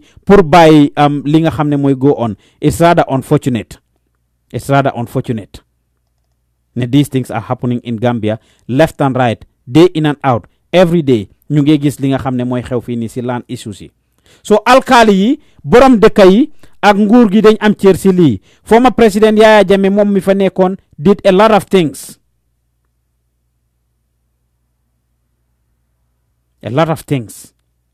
gis nañ land commission biñ wax ne moom la ñëw sabab si nii moom la ñëw taxaw si nii dégg ngeen number of lands si pàkka yi nga xam ne moom lañ wax ne moom lañ jël si loxo moom lañ wax ne moom la ñoo jël si loxo moom Yaya Jammeh pour siis ko dafa jaxase communities yu bari ci bottom line and he took a lot of things into his hands so kon dañ war a góorgóorlu bu baax a baax xam the realities of these things Sidi, definitely, pour xëccoo affaire yi palace is the last thing that he should be doing. The last thing, pour xëccoo bàmmeel is the last thing that Sidi should be doing. But at the end of the day, he has a point. Ñu ngi amee caller on the line. Hello, caller. maa ngi bonde. Naam. Mate kolat mu ngi bonde. Well, ñu ngi laa dégg loud and clear xanaa yow soo déggutee. mu ngi mel ni da nga taal generator o yaa ngi boole Kutu power station. si yow fii nii ndax ci even on air. si man right now xama teg ma kolaat. waa tegal nga kolaat kon please. waaw kii na baax na léegi baax na. waaw ñu ngi lay dalal. waaw naka nga def fa naka. sant yàlla ba mu bari. mu ko dama ne tey nu ma ñàkk ko léegi laa ñëw tukki de waaye li ma ka awee yëpp maa ngi follow on this land issue. maa ngi bëgg a establish bopp again. waaye maa ngi go in circles. But the thing is dafa am li nga xam ne dañ ko establish fii nii. Before Gambia lan la woon. Tribal politique la woon. Xeet la woon. ñu doon fa affaire Ahmadiyan affaire julit fàtte nga affaire Ahmadiyan affaire julit yi buñ dee naa ñu ko suuf si Ahmadiyan si julit si hospital naka si bàmmeel bi. Tey lan la tey is tribal. But let's look at ourselves as Gambians. So Gambia damay toog réew mel ni Gambia the smiling coast of West Africa. The most peaceful country in the world. Toog ba ñooy xeex at land religion tribe at gaño xeet. Then something is from somewhere. Lii lum laa woon nag mooy ne the government is not they don't have their hands gripped and tight on governance in this country. Because whether right now or wrong la, two wrongs could make a right. To fake this man came with a legal document boo xam ne dafa wane moom ownership of the land. Lii happen tey jii man de man sol man la man du ma xëccu bàmmeel di fa sampa. Because du ma jig sax. il faut. But secondly. Alkaali yi nañ bàyyi di jaay kër di jaay. Man suma sister dafa gaañu. bi mu gaañoo ñu dem kiram bi tey jii. dañ dem fekk gaay jaay ko keneen. suma yaay bi mu demee bu toppatoo affaire land bi. dafa ragal ne ñu mu leen ko liggéey mu dee.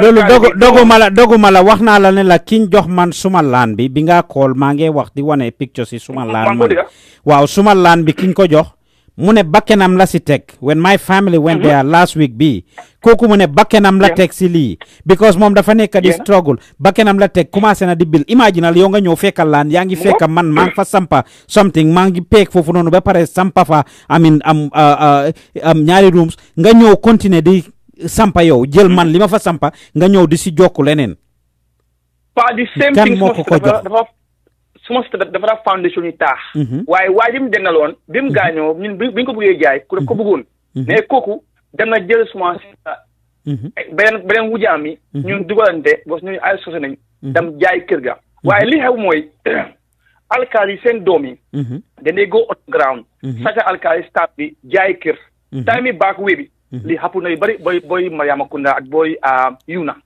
these are gis nga nag Pa Ousmane doguma la these are the issues yi ñu war a address lan mooy the cause of lii laan yi ñan ñoo koo jaay ak naka la fa nekk demee because confusion beeg yëpp I hear you talking about the government but honestly this current government I will hold them less accountable for this ndax mun nañ say intervene to fix it yes but this is a problem that they inherit ñu ngi am beneen caller on the line ñu jël caller boobu just hold on a bit hello caller hello caller 404 hello caller 404 bi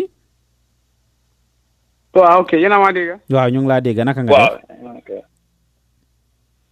naka nga def man lu mu bëggoon a wax rek mooy just pour wax ne issue yi nga am ni Gambia throughout it's not because of xam nga nit ñi dañ bon wala problème bi it's about anything else it's because changes moo am changes moo am rek moo tax xam na yeneen dëkk yoo xam ne changes su amee day jël decades before ñu mun a am luñ bugga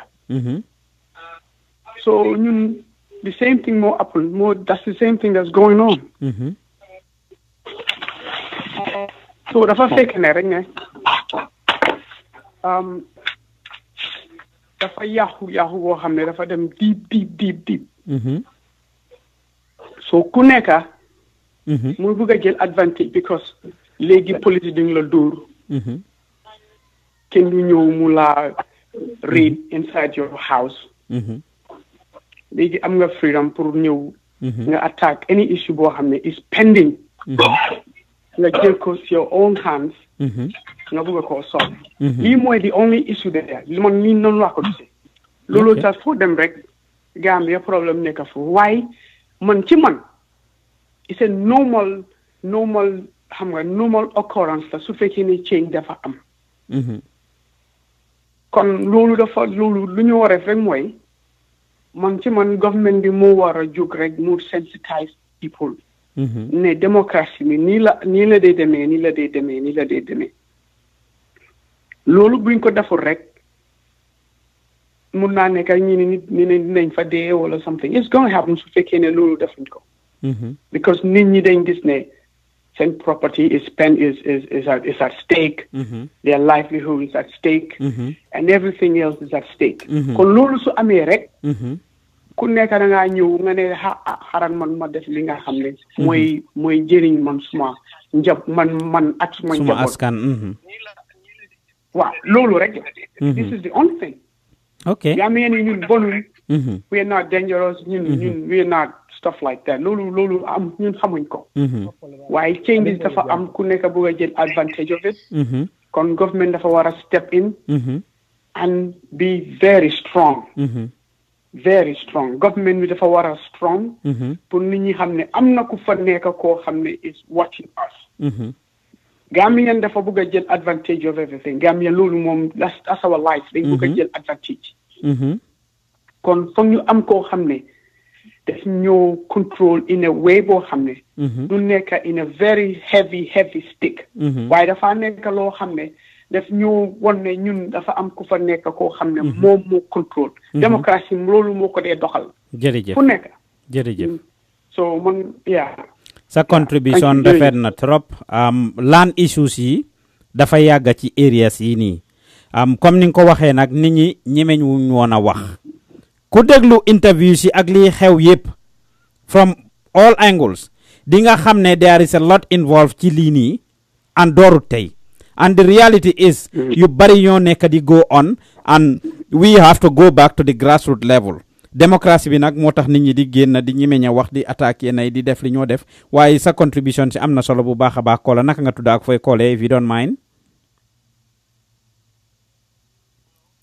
waaw hello Kola dafa mel ni Kola boobu maa ngi tudda maa ngi call from Atlanta. ok naka nga tudda waaw ok Mr. Touré jërëjëf thank you very much for your call ñu jël di order Kola from Germany hello Kola Pa Ousmane hal dama jaama rek naka nga def fine naka night bi santa yàlla bem bari ya man dama dee full of man la Kelvin yow la Kelvin ok Kelvin nuyu nañ la fine man ma contribute on about the land now okay it's not about tribe against tribe xam nga waa foog nga fay sa fi ñoo dégloo si suuf noonu nag because mu ngi xaw a lifin foog nga fay fi ñoo dégloo si suuf noonu suñ ko bindee tribe against tribe dafa indi confusion because démba maa ngi read throughout Facebook most of Mandinkas are even against this man so we cannot just write okay it's Mandinkas against Manjagos that's very wrong yeah so sometimes su ñoo def loolu rek dafa ñeneen dañoo gis seen bopp xam nga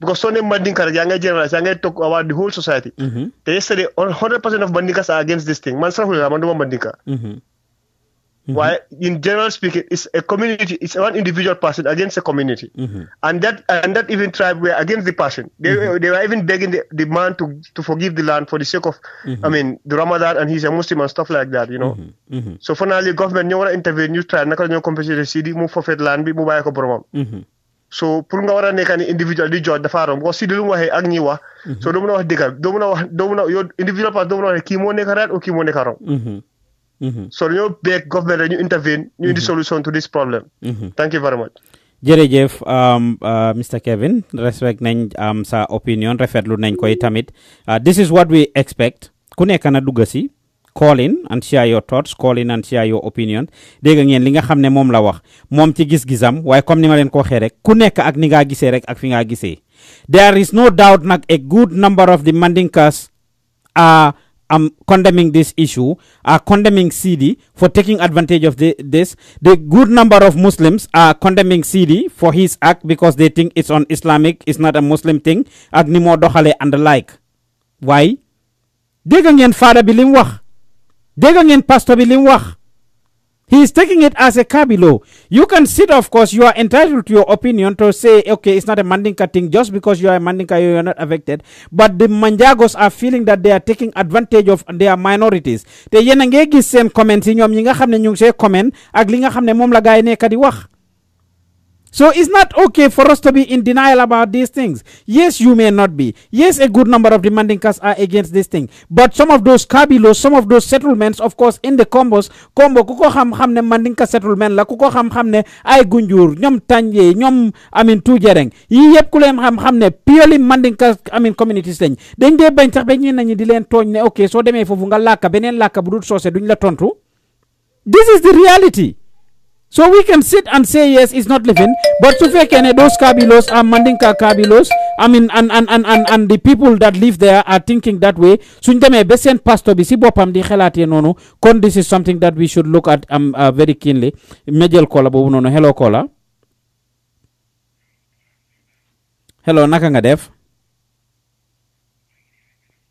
Hold on, I'll set, fini ma dugal sa libi rek ma disconnect this thing. ñu ngi lay bëggee bu baax a baax yow mi nga xam ne yaay call noonu Pa Ousmane bul wari dinañ la indiwaat léegi ni inshallah su ko defee nga joxe sa 2 cents xam naa ne yow li nga si kër gi nga bokk moo tax rek ñu lifin la. Hello Kola nga continuer rek.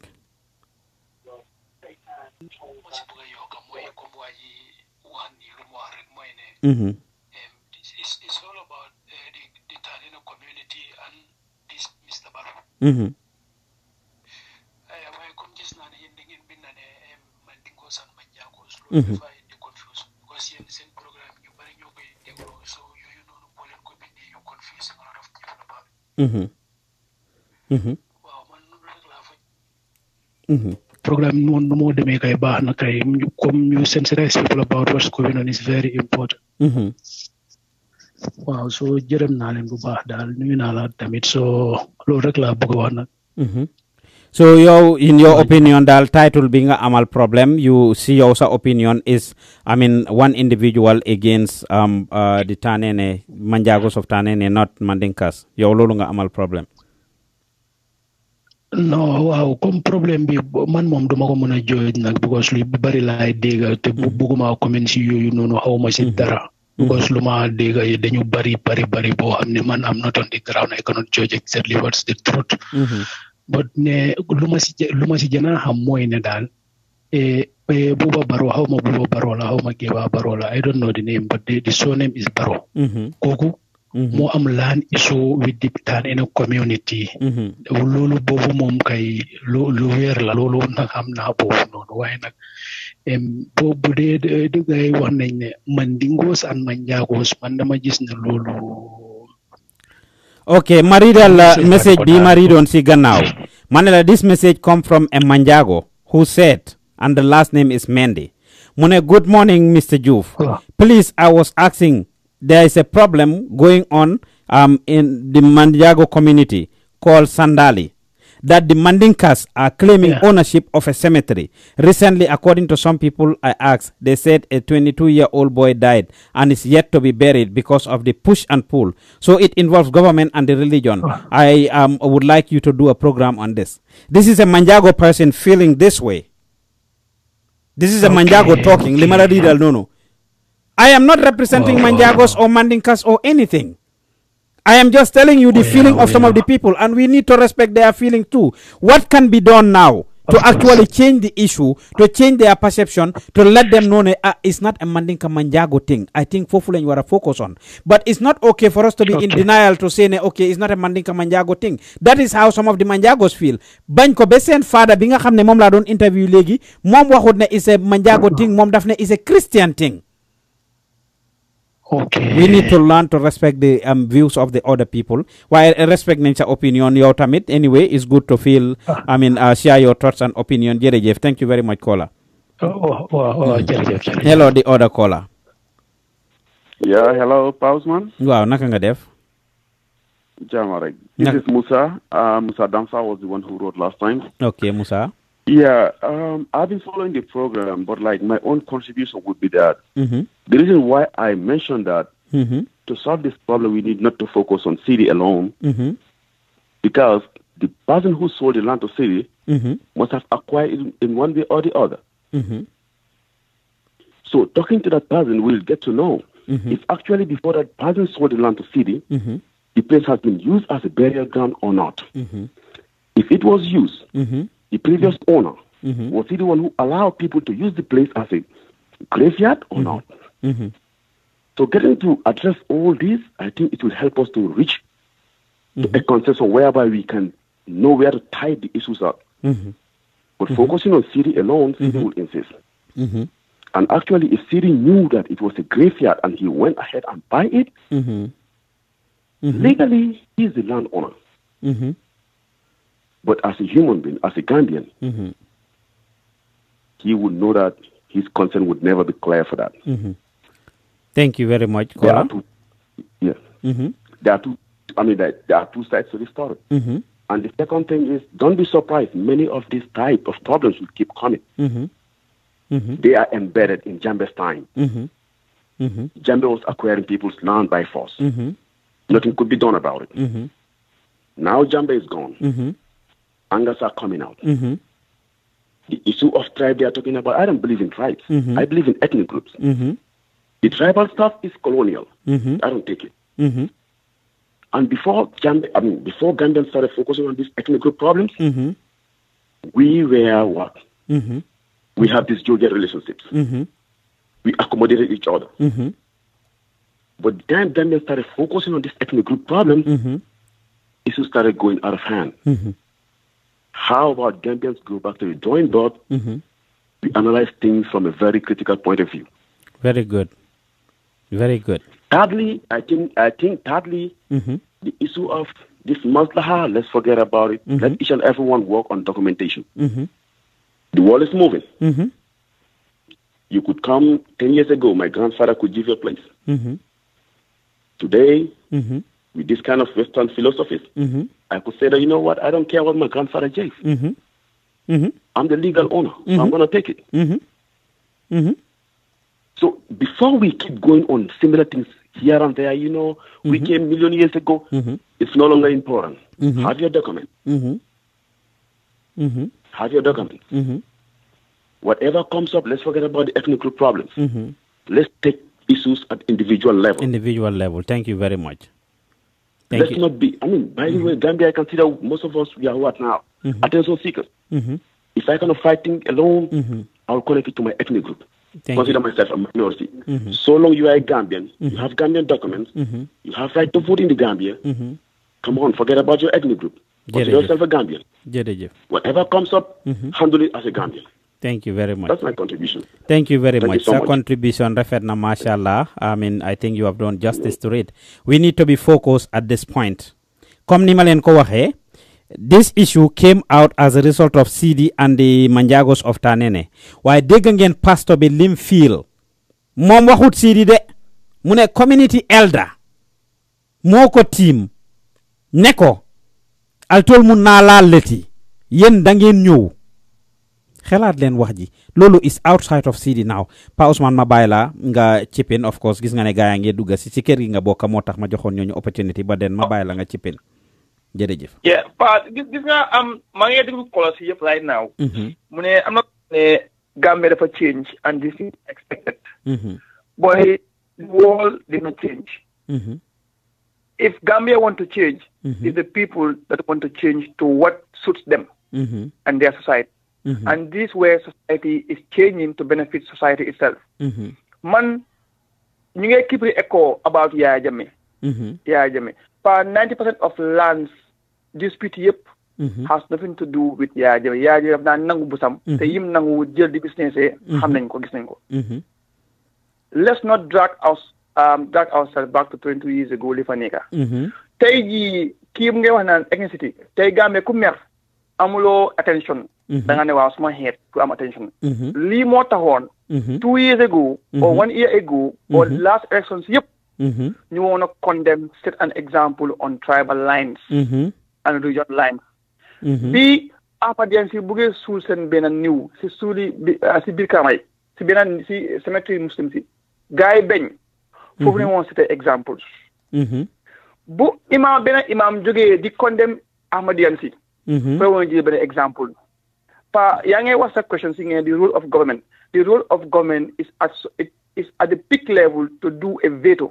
Government just like how the president have veto powers to when there's a tie. The same thing. That's how a government should act as a veto. Ne waa hey they did li nguur gi la. Because if you want to go back to history, kenn dëkku fi ñëpp a ñëw. So loolu it's not about soo bëggee jël nag ku ñu kaa ñëw te lii moreover. Ma be a story boo xam ne I'm going offline to religion now benn waay dafa amoon alal bu bari bi mu amee xaaj bu bugg a samp kër bu pul buy pare waa ji dem si benn imam ne ko man de doom am naa pakalaan bi dama ko samp xaaj baa ngi tege nii contract bi maa bi ne ko man de man su ma ñëwee jox xaalis bii ma jox ko gaay yaakaar ma ñaan pour dépasse naa dig kër gu gën àllaxira kër gu gën kër gi kii nii bañ ne déedéet man dama bëgg kër mu forcé man kër laa bëgg rek trimestre la waa ji dem ñibbi këram mu nelaw mu gënte yàlla mu ngi ko rey mu ngi ko mbugal di ko xañ ay kër di ko yóbbu stages of safara waa ji dafa eewu tiij ma am lu ko jóg mu dem sa seen pass bi na ko mene la nga ma waxoon xaalis bi jëlal ik ba kër ba gën kër bi àllaxira ñu teg si ay fan semestre bii nii si misaal mu dee bu mu dee kooku ñëw julee ko bina leetar daf ko si suul leetar yi bu mu fa bina mu ne yow yàlla jaam bi ñàkk a tas suma yaakaar bu tas suma yaakaar li ma laa ñaan pour moom waa ji dee dem àjjana di nga na kii the following some time ago imam bi dem ubbi jàkka ji di julli kenn moom mooy force ku ñu kaa ubbi si passin bi ki ñu kaa ubbi jàkka ji bi mu ubbee gis a reply of that letter tege si mimbar bi ne ko yow sama jaam bi fekk ne ko tas ma yaakaar sa yaakaar dama ko tas li nga ñaan si jaam bi def naa ko loolu lu ma wax ni su fekkee ne borom kuy gis si di borom mu ngi wax li nii su nekkee mu maa déglu na jàng ne mun na am kër bu gën kër gii again gis na fi Ali Banaan barki démba lu mu am ñëpp daf ko give up pour àddina bi mu dee fu ñu ko suul te bi mu dee nga waarey ba pare one problème moo jaxase ba nga tey xamuloo ku jànga ak ku jàngut ku dof ki atu wér ki mooy Facebook lii xew Gambia yëpp yow di nga am degree ñàkk am degree imaam yi sax léegi ñu ngi amee TV station on Facebook su fekkee ne léegi sàccay ñu ngi am Facebook TV cagay am Facebook TV maanikat yi am Facebook TV fenkat yi am Facebook TV imaam yi am Facebook TV fooy kon koy seppi ku baax I know right ñi war a wax Gambia nañ jóg te bàyyi jël sites affaire yi diine affaire yi yaa lii dafa ñaalu trop ñu ko xëccoo si biir weeri koor moo laa wan ne àdduna bi dafa jeex ba pare suuf ku ko xëccoo yow yaa ngi xëccoo loo xam ne yàlla mu ko moom te gis na affaire ma ñëw lastly affaire religion soo ooyee ocean nga oo lake nga oo stream nga oo river they all have one thing in common mooy water ndox right nga oo Manjago nga oo di Christian nga oo di Jews nga oo di Muslim what they all believe and pray to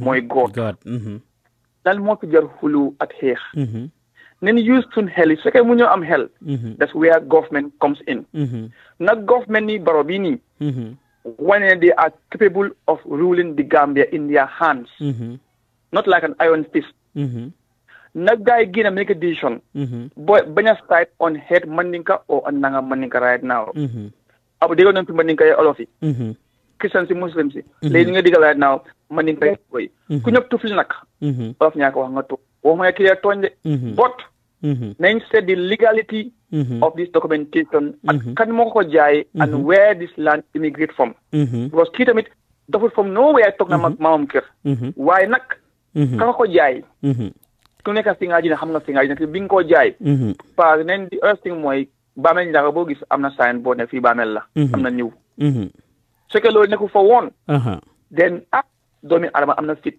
su fekkee mu ngi fa woon li ma advice ci boro important si weer ko bu nekk nii su poste fekkee ko ci digga mu fos yëngal dëkk bi yëpp billahi walaay talaay pa addu sama bakka doomi kii su duggee si land bi su fa taxaw di ko jikk ba mbookaam yëpp nañ bàyyi si religion yàlla ko moom diine yàlla ko moom tribe yàlla ko moom mbokka yàlla ko moom nañ bàyyi xétoo bi ak niiroo bi gis na fi Firawna bari doole against Musa yontu yaa Musa ñaan 40 years ñaan nanguwut gis na fi ñu bëree bëri examples right now lii nag na si waa Facebook mandu ñu dëkk Angleterre Amérique am nañ lu ñu doy amuñ liggéey amuñ këyit ñu ngi lepp ñu ngi sàcc ñu ngi fen that's the truth xam nga digga bi na imaam yi jóg wax si lii su yaay jabar daan takka jabar dinaa jóg wax bii nag c'est national issue te seen domaine la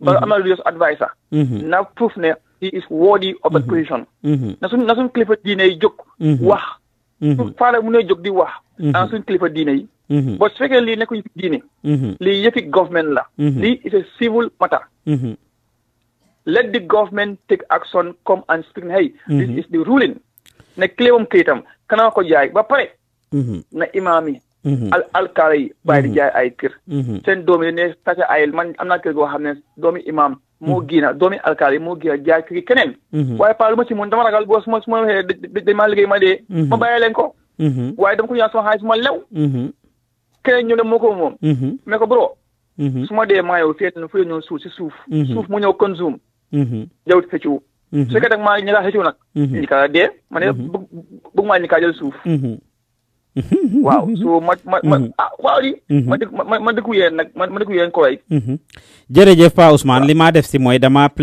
wane si yéen am lifin pour ñi wax ne maa ngi amee yenn documents yoo xam ne moom laa leen a wan si léegi nii ñu gis ko ñu bari ñu ngi ŋàñña ñu ngi naan man maa nekk di propel lii it's not a Mandinka Manjago issue. What I will do is I will show you some documents yoo xam ne it will show you exactly how it is listed that it is between the Manjagos and the Mandinkas, and we will see. Mangi am benen caller on the line, Pa Ousmane. Majel caller bobu. Jërëjëf Pa Ousmane. Hello caller. Hello caller. Hello caller. Hello caller. Hello caller. Waaw caller bobu noonu. Hello caller. Dafa mel ni caller bi hello caller. Xanaa nga teg nga caller today yaa ngi dégg. Yéen a ngi déglu di seetaan Lutakh Gambia du dem show. Pa Ousmane Diouf nekkal leen ci gannaaw microphone bi. Duma def dara lu dul ma wan leen some of these documents that I am talking about here. Su ko defee ngeen gis ko an su boobaa dina xawal leeral yenn yi nga xam ne ñu ngi ko wax fii nii ñu ne dina matteem du matte. Werante xuxaan si mi ngemba rek tekki tibey loolu la Olof Njaay wax kon duma def dara lu dul ma wan leen some of these things. Land issues yi dafa yàgg go on in Gambia. Yes, am na num demee it is just coming out through CDME. Hopefully this is gonna be the end of the whole thing.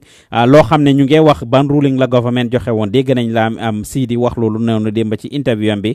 He did mention some of those things. Naka la fa taajoo ak naka la gisee yëf yi moom CD li nga xam ne moo xew foofu noonu ak ban verdict la government bi joxe woon ci jamono jooju noonu ci jamono Yaya Jammeh. I will show you guys this document to see right now. Su ko defee ngeen xam ne okay, this is not something that is being created. Ñu xam ne yes, this is something that is real. Ngeen seetaan lii nii rek. I will try to show you guys these documents. Ngeen riidal seen boppa gisal seen boppa xamal seen boppa li nga xam ne moom lañ nekk di wax ak ñan ñoo sign these documents yëpp ngeen gis ko. Su ko defee di ngeen xam ndax yes, lii is something that is created or not. maa ngi leen a wan document yi yéen a ko nekk di gis nii.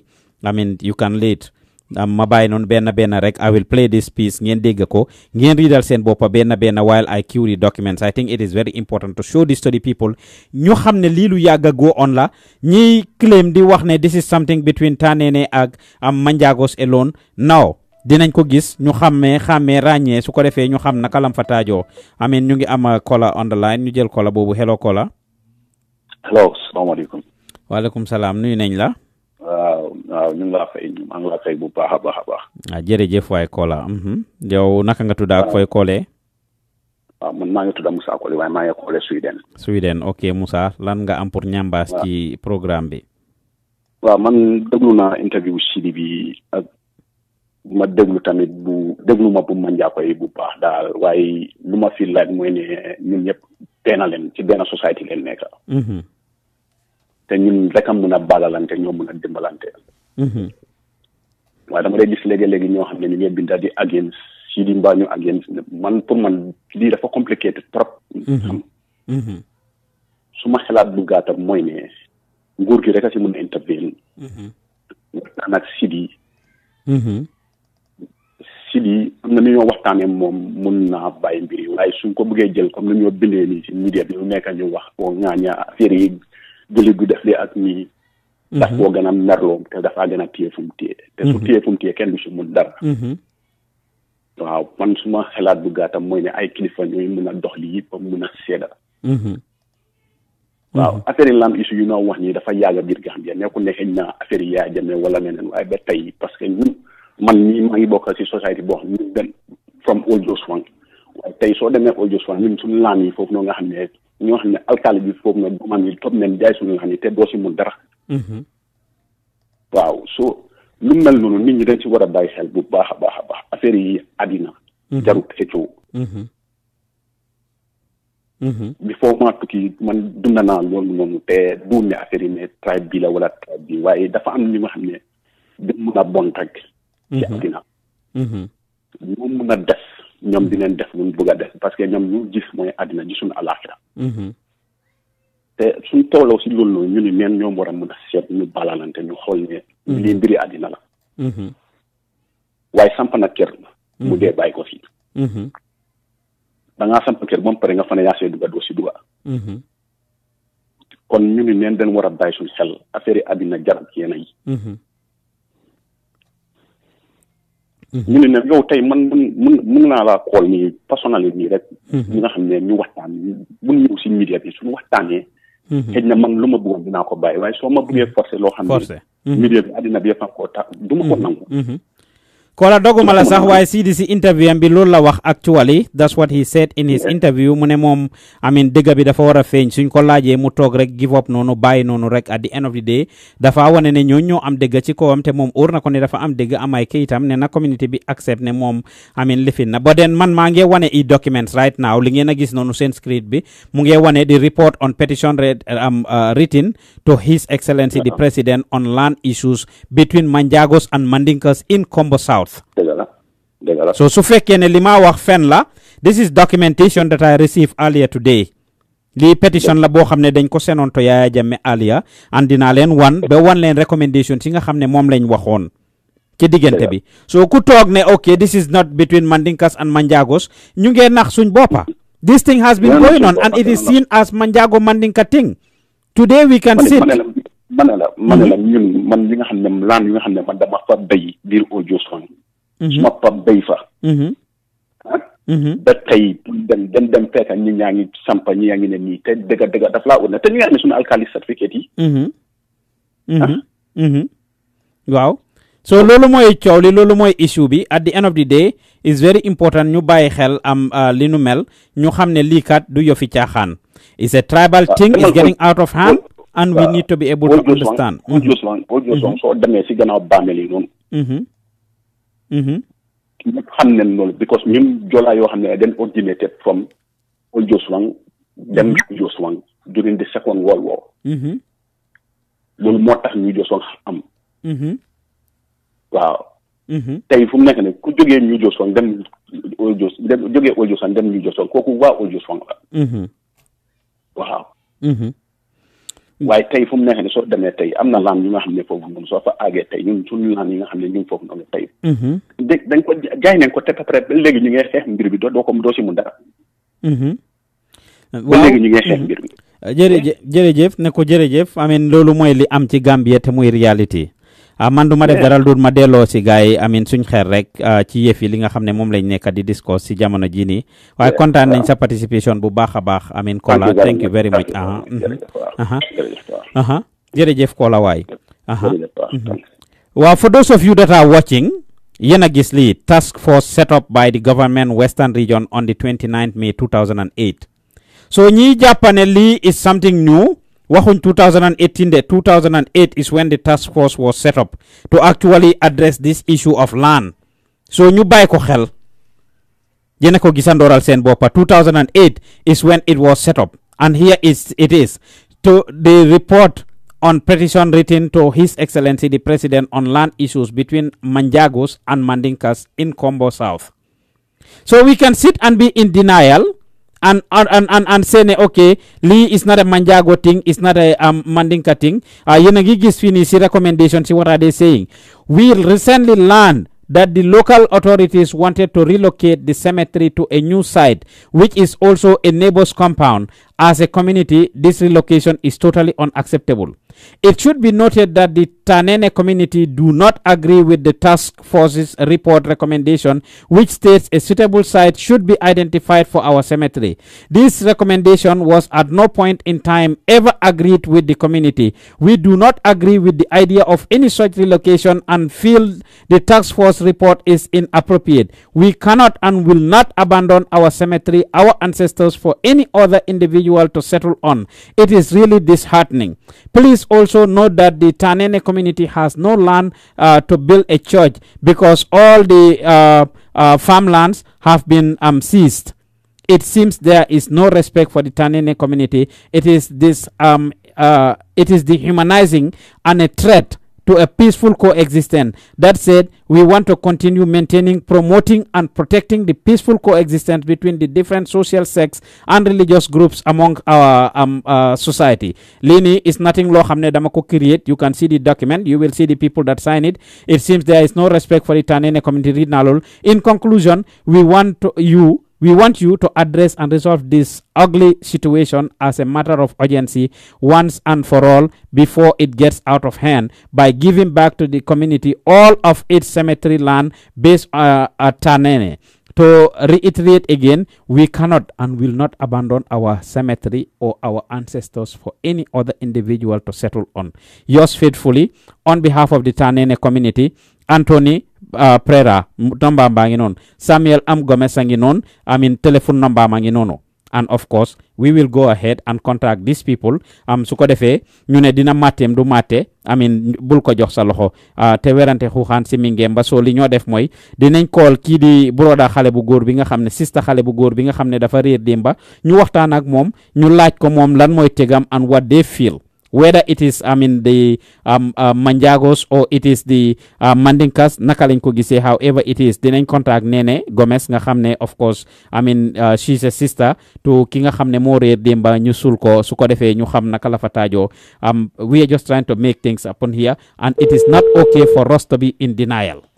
It is not okay for us to be in denial to say it's a Manjago versus CD thing. This thing has been going on for a long time and we need to know the history and the basis of it. Kon maa ngi contact Nene, hopefully she will pick up and will be able to discuss with her. Su ko defee dinañ contact the rest of the guys as well ñi nga xam ne ñoom la fa seen tur ak seen number nekka ñu waxtaan ak ñoom. Hello. Yes, good evening. Nene na nga def? Jàmm rek sant Yàlla. Pa Ousmane Diouf, Gambian Talents Promotion. Oh, okay, naka nga def? Sant Yàlla. Xam naa yaa ngi doon expect suma call from earlier, right? Waa ahankay. Okay. Yes.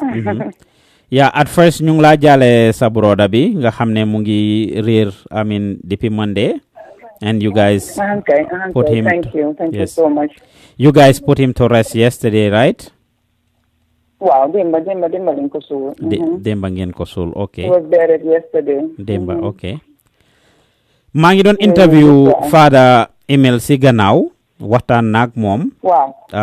am na yu ñu jot a wax. Waaw, yéen ñi nga xam ne yéen ay family kii bi what can you tell us about cemetery bi nii ak naka lam fa taajoo? Is this the first time ngeen attempt pour beere nit foofu noonu ngeen am problème ndax yàgg ngeen am problème? What can you tell us about this whole thing ndax ñiy déglu bari nañ? Is it a problem between the Mandinkas and the Manjagos or is it between Mr. Barrow ak yéen seen family bi rek or the Manjago community? What can you tell us? Yaa ngi live on the radio by the way. Well, apparently this is not the first time. Last year, a same issue happened also. Another lady died and the burial, it has to be postponed for almost some days before eventually we had access to the place and the burial was done. So this is not a new thing. But then what the people need to know is the issue has been going on for the longest. And then this is the community. Most of them send dorm, they get them outside the village, telling them living them school. So you understand? So when these issues happen and then people go there to intimidate them, they are powerless. They cannot communicate much. So what they always do is they will just surrender. But then the issue has been going on. And if you go down history, you will see the cemetery, if you look at the list of people that have died, people have been buried there since in the 80-something, you understand? I'm 80-something years, and then 10 years ago, 15 years ago, to Football England Zoo. So that will just give you history. The cemetery is not a thing of today. It's not a thing of 5 years or 10 years or 20 years. You understand? We have elders who are there who are old as 80-something years, 90, and they taken in your soul for phenomenon. So apparently this guy, has brought up this issue. All right? And then before this negotiation, the community has approached him and said, okay, why are you selling this place? And then because stealing their soul, okay? And then they ignored me then. And then a delegation was made, and then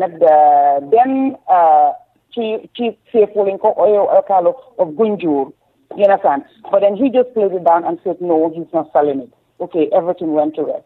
Again, bring them in, the deal, the Flumek and everything. Bring you the first time to do some work there. The whole community came out again and said, why would you do it? We had told you guys, this is a cemetery, we have our loved ones. And they could look hidden. Christian, after 1 year, you raise it up. You make an identification. Because they just abandoned known. You understand? So it's visible. And it was visible, you could see the graves there. But then, they played it down again. They wrote letters, to the Alcalo, to the area council office, But right again, so the ambulance separate, it didn't go anywhere because all those records are available. It went on. When the first encounter of the issue, it went to the police station, became a police station. If they go down their records, they will tell you what has happened. The current Minister of Interior, Mbalo, was the then governor of West Coast Region. And he is very, very, very, very busy of this issue for the longest time because he's been involved. There was a time they even had to come So to is it? If I understand, is this Mandinkas versus Manjagos? Is it the Mandinkas that are treating you, or is this like a lot of people are claiming it's CD versus the Manjago community? Is that how you see it too? Well, poor man, because this particular thing, it's CD himself. Okay. But then a lot of people are behind CD. Okay. People have their own opinion to perceive it anyhow they want because, of course, Gunju is perceived to be a Mandinka community. You understand? And then the people that come to walk on the cemetery right now and put their gardens are all Mandinkas. So maybe people will see it from that perspective and say it's Mandinka versus the Manjago. I wouldn't say that, but then this is CD versus a community. Okay. CD versus the community. Okay, that's fair enough. Yo nonu nga ko gisee kon dégg ngeen moom li nga xam ne loolu la wax kii mooy Nene Gomez a sister to the disease ki nga xam ne mooy Dominique mi réer depuis Monday. So big seen community bi contacté CD to actually da ngeen dem foofu pour def burial and we are told you are not going to do it. Ndax how did this whole thing came about ba para yi ñëw foofu wala PIU officer CD ñëw foofu? Okay, this particular incident, like I said, this thing has been going on for the longest. If you look at the letters, the exchange of letters and everything that has been done in the past, they all show the record.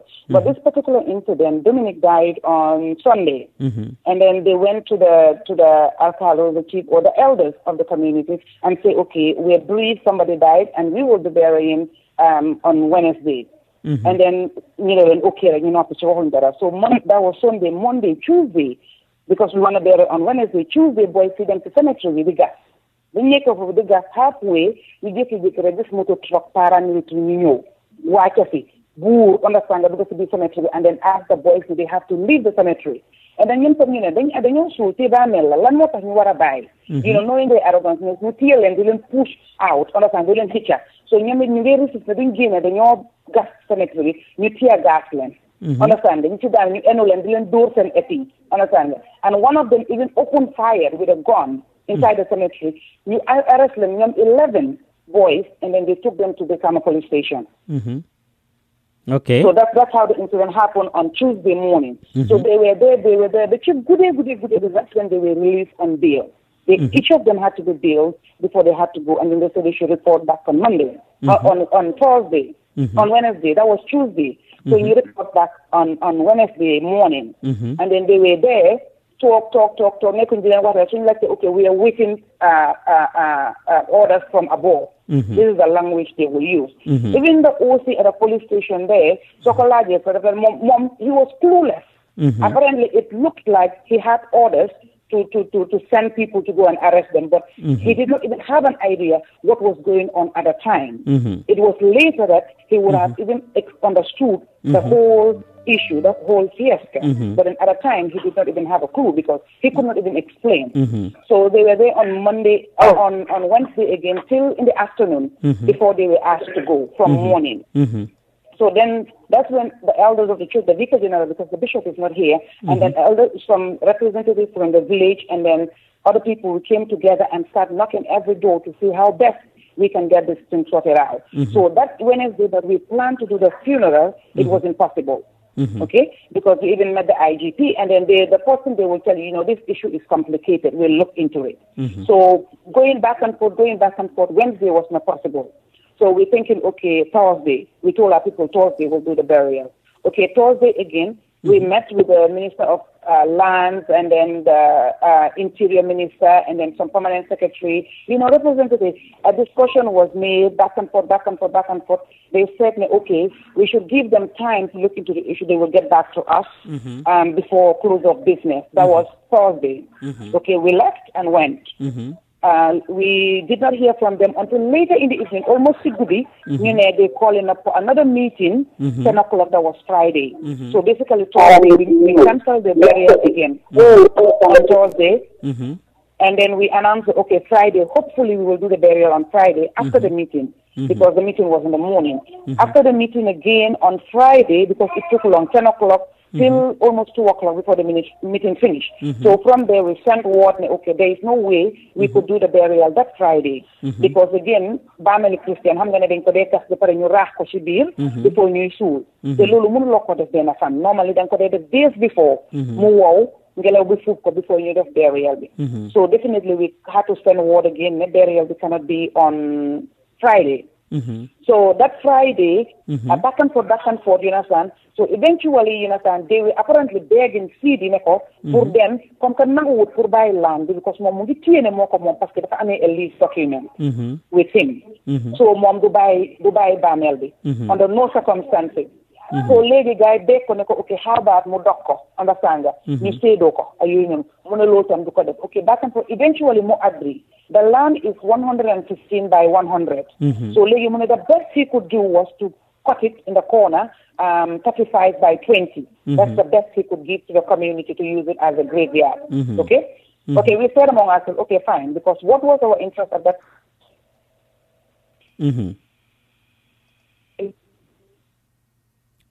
Wow, dafa melni ñu ngi ñaka kola bobu nonu.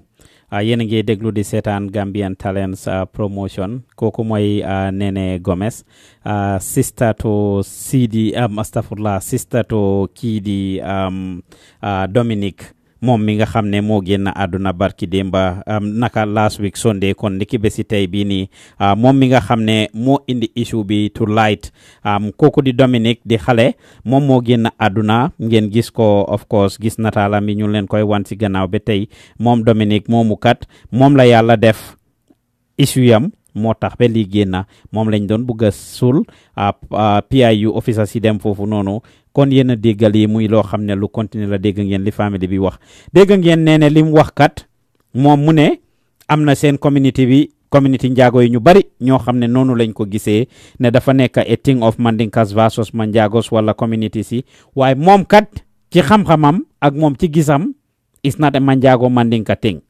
waaye li ma leen a wax lii dooru tey lii ma leen a wan nii ngeen gis ci screen bi you guys are seeing that letter that is on the screen this minute. What is this letter stating? Lan la letter bi nekk di wax yéen a ko gisal seen boppa of course. What is it saying?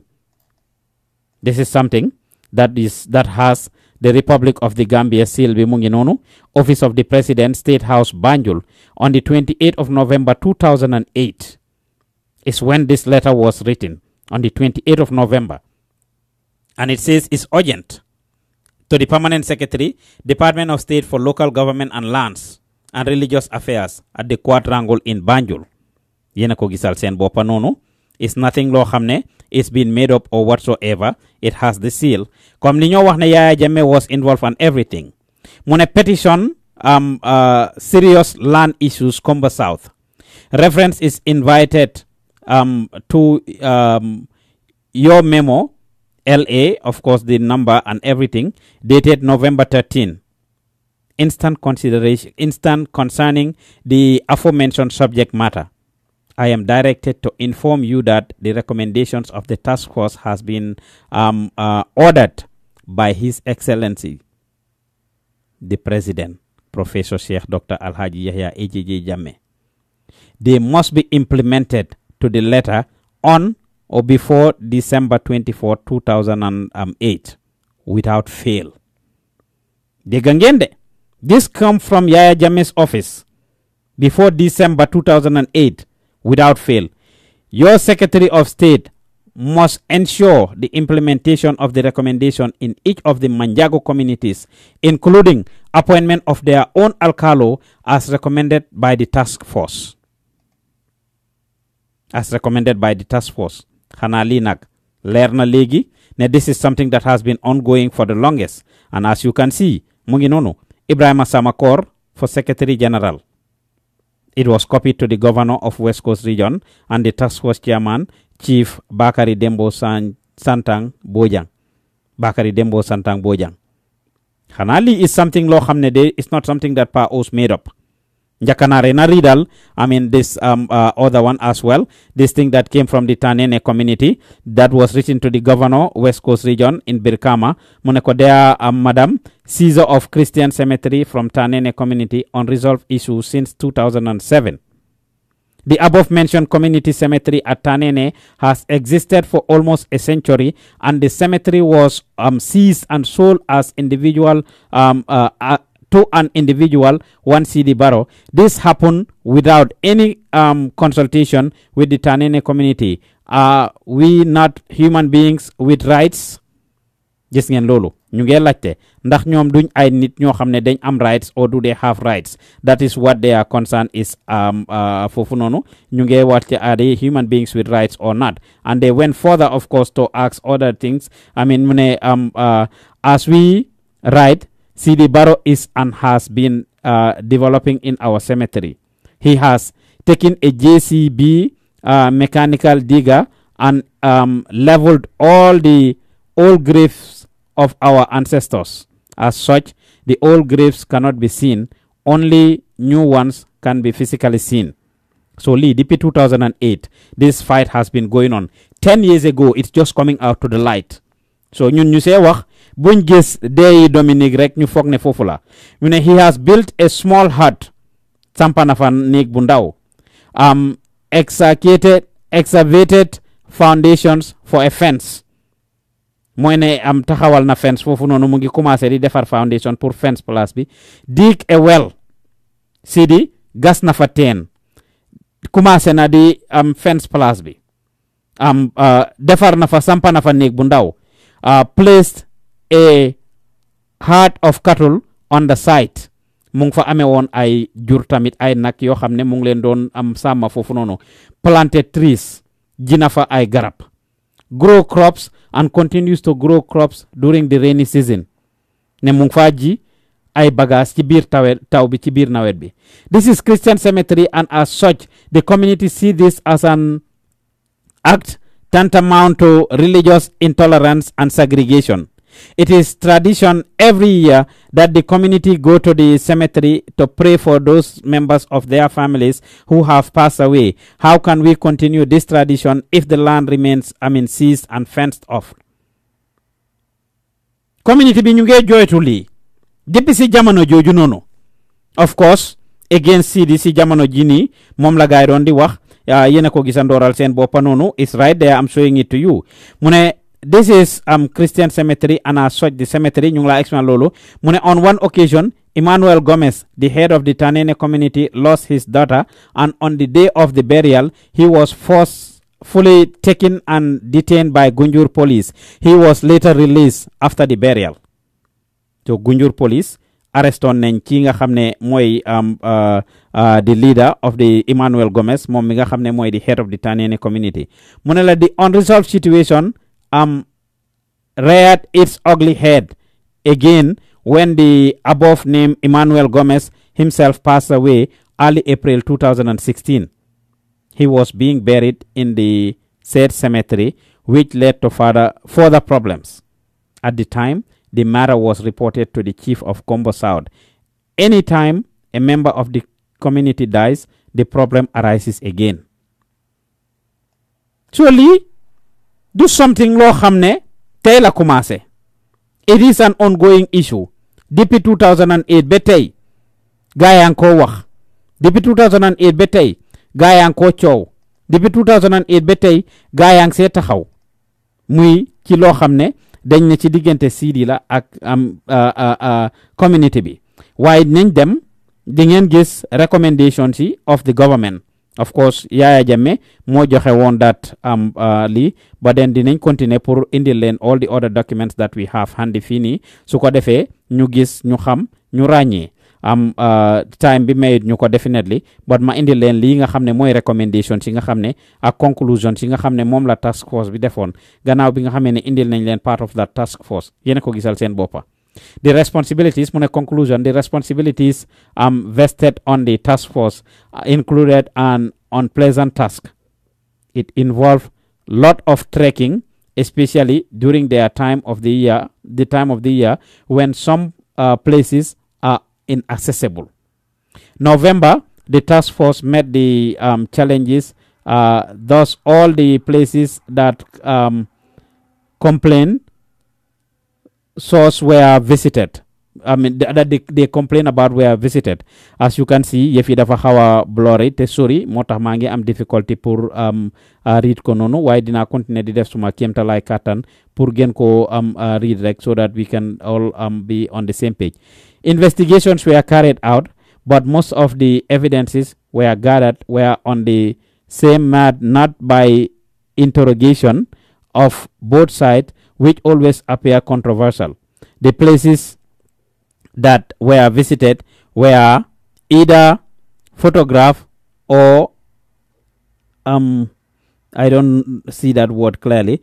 The presentation of those materials will clearly show some of the allegations. However, complaints differ in seriousness and gravity. Hence, the disposal of Gambian People's Forum land to while man is a deplorable act. It's a deplorable act. Deplorable in the sense that a Gambian farmer state is reduced to the lowest criteria of poverty when his farmland on which he depends for survival is sold to a white man. Okay, a very white man. You get when when a Gambian farmer said his farm that he uses to grow his crop for survival was sold to a white man, and more seriously, also when his crops or plantations, which combines his livelihood, is seized, cut, and sold. Yena diga lolu nono. His livelihood. Finga xamne mom lay li garab yi mo jur. So Lee is not a one person thing. Guys, saying recommendations go a long way. The district authority of Combo South could have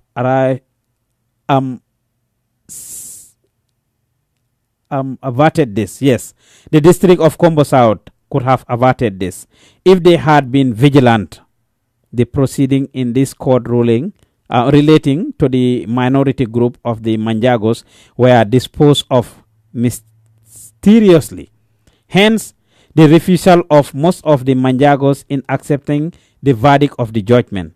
The task force realized the numerous conflicts in Combo South district regarding land issues was a result of total disregard of the right of the minority community of Manjagos, and there is adequate dispensation of both justice and administrative principles.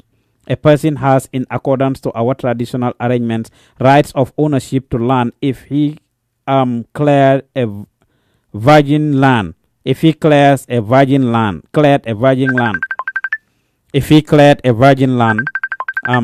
yes, the family nene munge duga si wati line break. Hello, nene. Hello, Paus. Wow. Thank you very much for calling back. Thank you very much for calling back. That's okay. Yen ñi ñuy déglu ci benen yoon, if you are just joining us, that's Nene Gomez again, sister to ki nga xamne moy Dominic Mirir last Sunday ñu ko doon sul mu ngi ñu doon explainal the process and procedure that they have been going through. I mean actually, so kon Nene nga continuer rek ci li nga doon wax. I remember from the call we cut it off because I did speak for long before I realized the call the document. Waaw yaa ngi doon explain bi nga xamee ne gars yi dem nañ I mean the history of ni ngeen de seen process bi ni ngeen de sulee ngeen am pour lifin baamel bi I mean ba pare bem wow ngeen door a dem pour suul loolu nga doon explain. Okay, exactly. So léegi ñoom biñ demee fu naa ne bi gars yi demee noonu pour gas nag on Tuesday boobu noonu. So ñu oyal leen police yi. So bi police yi ñëwee ñu wàcc si ñëw ne leen pour ñu bàyyi gas bi ñoom ñu ne leen duñ mën a bàyyi parce que dañoo gas dañ am ku ñu war a suul the next day. léegi ñu tear gas leen dañ leen doon forcé pour xëcc leen pour génn foofu ñoom tam ñu mel ne duñ dem dañ am pour gas baamel bi ñu tear gas leen understand nga dóor leen ak seen et yooyu noonu understand nga mu am ku ci open fire sax si biir baamel bi foofu noonu so ñu jël leen ñoom ñëpp eb leen stroke bi yóbbu leen Brikama police station ñu detain leen so ba ci guddi bi ñu am for dem fa ñu bail leen each one of them ñoom ñëpp si lañ leen release on bail the next day ñu ne ñu dem report ji that was Wednesday so Wednesday gars yi dem report ji ñu téye leen fa noonu ñu ngi fa nekk ba si afternoon bi so leen laajee ñu ne la they waiting for word from above who is the above we don't know so ba si ngoon si noonu lañ leen bàyyi so that Wednesday boobu noonu ñu mit IGP bi understand nga moom si boppam mu call foofu noonu pour wax ne nañ bàyyi gars yi yooyu noonu so we thought ne na moom ni waxee gars yi duñ demati waaye si Thursday bi ñu am pour gars yi ñu xoolaat leen gars yi am pour delluwaat dem report again on Thursday boobu noonu but then that day boobu noonu buñ demee foofu noonu si IGP bi wax nañ waaye they will tell you ne okay the issue is complicated you know we'll look into it waaye da ngaa gis ne that this current IGP Mballo used to be the governor of West Coast region. So when this issue started, when it erupted, he was the governor then, and he is aware of the issues from the onset. Because the year that we had that issue to bury the girl that died there, that was last year, after the issue, they had to come to the cemetery there themselves. They visited. Then he was the governor. So they are aware of the issue. It's not a new thing to them. So Nyungchi Demakanyo with the elders of the church here and there, met the Minister of Land, some permanent secretaries. That was on Wednesday. So we canceled the burial for Wednesday. And then we said, okay, we're going to do it on Thursday, thinking that we will solve the issue on Wednesday. But then it didn't take place. So on Thursday, we had another meeting. But in that meeting again, they said that we should give them time. Before close of business, they will come back to us and give us, update us the way forward. So that Thursday again, we canceled the funeral and said that we'll do it on Friday. So by Thursday, gone almost goody, James McCall, James Gomez, the minister called, okay, we're having a meeting on Friday, 10 o'clock in the morning. So 10 o'clock meeting the meeting. So when the meeting the interior minister was there, the lands minister was there, and then some permanent secretaries from the lands and the different places, plus the reps of the village, and then the church. So we had a meeting again for the longest hour, but then Sidi mu just ne mom land bi moko mom parce que mu ngi amé list documents, so mom land bi. So the minister also said, well, since mu ngi amé a list document, so definitely that makes him the owner of the land. Banyuma lolu ne so amé list document that shows ne ya mom land. Why naka nga amé list document bi? You understand? Because again, the governor, who is now the interior minister, signature and stamp is on some of those documents. When he fully knew it's a cemetery which is in dispute. So why after that God go ahead to stamp and give somebody the go ahead to process a lease document? He was then the governor of Western Region. Western Region, yes, Mbalo. The current interior minister. And then again, the land has been in dispute for long. So in 2008, when we had that issue, after that we wrote to the governors, to the alcalos, did so many writings around to, try to solve this issue and see how we're going to get this thing released to us and we won't have any problem. So Yaya Jammeh got to the issue about this land dispute on those areas because, mind you, this is not the only cemetery that we are having. The Christian community is having issues of people claiming the new fence when you start with the buildings. So we complained about all these things. A paper was done. So we sent it. He got to the news. He himself formed a task force, which involved the governor of West Coast, the alcalos of those regions, the NIA, the surveyors, the physical planning, all those people, they had representatives in the task force that Yaya Jammeh formed for them to look into all those areas, the villages. It's about 8 to 11 villages that Manjagos settled. From 2008, 2009, 2010, they came up with a report to recommend all those villages are Manjagos settlements. And they recommend that it should be left with them because Nyopa clear, Nyopa settled. So a letter was issued from the office of the president copied to all those people that I Lala Nemal Nono. You understand? And then it was sent to the Interior, the NIA, everywhere you can imagine. A letter was sent to Dogo Malabaden, I'm reading the conclusion of the task force, and that's where I stop being a call at me. When the district authority of Combo South could have averted this if they had been vigilant. The proceedings in this court relating to the minority group of the Manjagos were disposed of mysteriously. Hence, the refusal of most of the Manjagos in accepting the verdict of the judgment. The task force realized the numerous conflicts in Combo South district regarding the issue was as a result of tribal disregard of the rights of the minority community of Manjagos and in the adequate dispensation of both justice and administrative principles. A person has, in accordance to our traditional arrangements, right of ownership to land if he cleared a virgin land. No person has the right to take the land he cleared from him or his or her kin. In order to prevent further conflicts, the task force recommends that alcalos should be appointed in Manjagos settlements because it will be that they can look into their own affairs independently. Hence, their respective settlements are growing fast and are kilometers away from their so-called landlords. So, task force with a recommend on pour new or I alcalo wala Manjago community si am sen on alcalos. That's Lola task force be recommend on. Which was done while Fuller Linden, they were not allowing those alcalos to execute anything. And then if you look at it from that time, everything that happens in those villages, you understand, you have to go to Gunjur to get a stamp before you will be allowed. If you get a stamp anywhere else, you understand, it will not be recognized. So apparently Gunjur was running the affairs of all these villages. So alcalo villages you were just by name. Exactly. Okay. Interesting. Exactly. Interesting. Yes. Okay. Mm-hmm. So with that, with all even that, understand, it was left alone. So nothing happened until recently, you understand, because nobody said anything, you know. And then even in between, you know, we saw he came back to raise the fence of the cemetery. The community came back again and said, "What are you doing?" You understand? Letters were exchanged between the community, you know, and then the alcalo of Gunjur or whatever, to inform them that, okay, this thing is still ongoing, even though the community thought this thing had been settled after the task force, because the task force is independent of the community. If you look at the people that represented the task force, you understand, you know, some of them are still involved in the process of see these lease papers. So it's kind of fishy. It doesn't make sense. They are the same people that made those recommendations. You understand? So if you sit there and think, okay, how come you're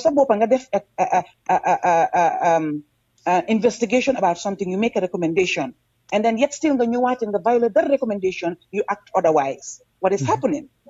Why couldn't you have raised your opinion during the investigations and then let it feature in the task force? Because I'm sure everybody had a chance to see, because they visited the sites. It was not like people sat in an office and wrote something. It took a long time, you know. And then they even lamented that in the report, you know, it was not an easy job, you understand, because those bushes, some of them were not accessible. Because they stick bushes for them to access and did their work, you understand. It wasn't an easy thing, but eventually with all odds, they were happy, you know, they were able to complete the task. I was able to. This is where we are. Legi, yen accept len lini, you guys want to continue to have access to the whole land, right? Yen dangen buga access to the whole land instead of the 20 by 35 because simply because if it was an empty plot of land that was allocated and saying this is allocated, somebody buys it and then we're in dispute, we will let it go and move somewhere else. Because another land is offered and said there is another place that they will offer CD, but CD doesn't want to take it. CD so he's been offered another place. Oh yes. At the meeting there, the lands minister said Nako buy, and then they will give him another place and list it for him free. He said he will not. mu ngi wax ne investment bi mu def ci lifin bi dafa xaw a rëy of course yow wax nga ne fence na foofu according to the task force I mean wala the letters that you guys send demoon na ba bil fa néeg I mean def na fa garden mu ngi fa amee woon nagam yi and all of these things actually these are all investments yoo xam ne pour seppi loolu yóbbu ko naka la fa ñëwee nagi jàmbur lañ fa dugal pour nag yi di fa lekka ñuy fa ndax mu am mañoo pour mu am mañoo garden bi for the longest ñu fa def garden waaye suñ defee garden ñu suñ ko roosee ba anaka lii duy jur daf dee so léegi ba pare suñ ko roosee nga daf di nekk di maaba because of bàmmeel yi nekk si ron so ñu dugal fa nag yi pour ñuy fa pour di fa lekkee ndax mu mun a def maño that's noonu la fa nag yi ñëwee that was a strategy they were trying to play waaye because of liñ fa nekk di def nekkuñ di am the results they desired. So how does your family feel? Can you give us in perspective lan ngeen feel? You have a loved one that passed away. Sen boka de ngeen buga ko sul munu len ko sul. How is that feeling? I don't think I have a word to describe that, Paus. I don't think I have a word to describe that. Because at the end of the day, all this while, we were not even thinking about the land or whatever. All we wanted is to have access to be able to bury this boy. And we're glad that did happen, and then Sulninko, whatever is happened, we can continue with that. But then Lulu rek money constant paramount interest at that point in time because it wouldn't make sense. You TFA, Kokuno Mungide, a young boy, then you get a land, understand that. Genalut Kente, that wasn't the motive or that wasn't the what we set out to do with the community, what the community set out to do. So Sulninko Kunono, and then we will come together and see a way forward. So moving on, what are you guys going to do? One thing. No, it's not a matter of jail linyo dogal. Our problem is linyo dogal fine, while the other portion that is left, nyung fa am nyung fa sul, ba mel yang fa. So what the ministry is saying, then you're arranged to get those graves exhumed and then transferred to the new location. Understand? No. It doesn't make sense. And that is what we are saying. No, you cannot disrespect our loved ones. It's unheard of. It's unheard of. And that is what we are not ready to settle with. And I don't think any reasonable person will tell you, go for that or accept it. Christian, Catholic, we know how we cherish our loved one, our dead people. We don't just bury you and forget about you. So just experiencing this and knowing, understand that there are some graveyard you have, see the bulldoze and burn the remains of those people. It still hurts. It hurts. It's painful. It's like suddenly just there right now. That is how it feels to everybody. It's just not right. But it's not a matter of causing trouble because that is not who we are. And we are not trying to inconvenience anybody. If that's the case, we will say that we are being inconvenient, we are being, traumatized, we are being trampled upon. I mean, imagine, I'm Sakude.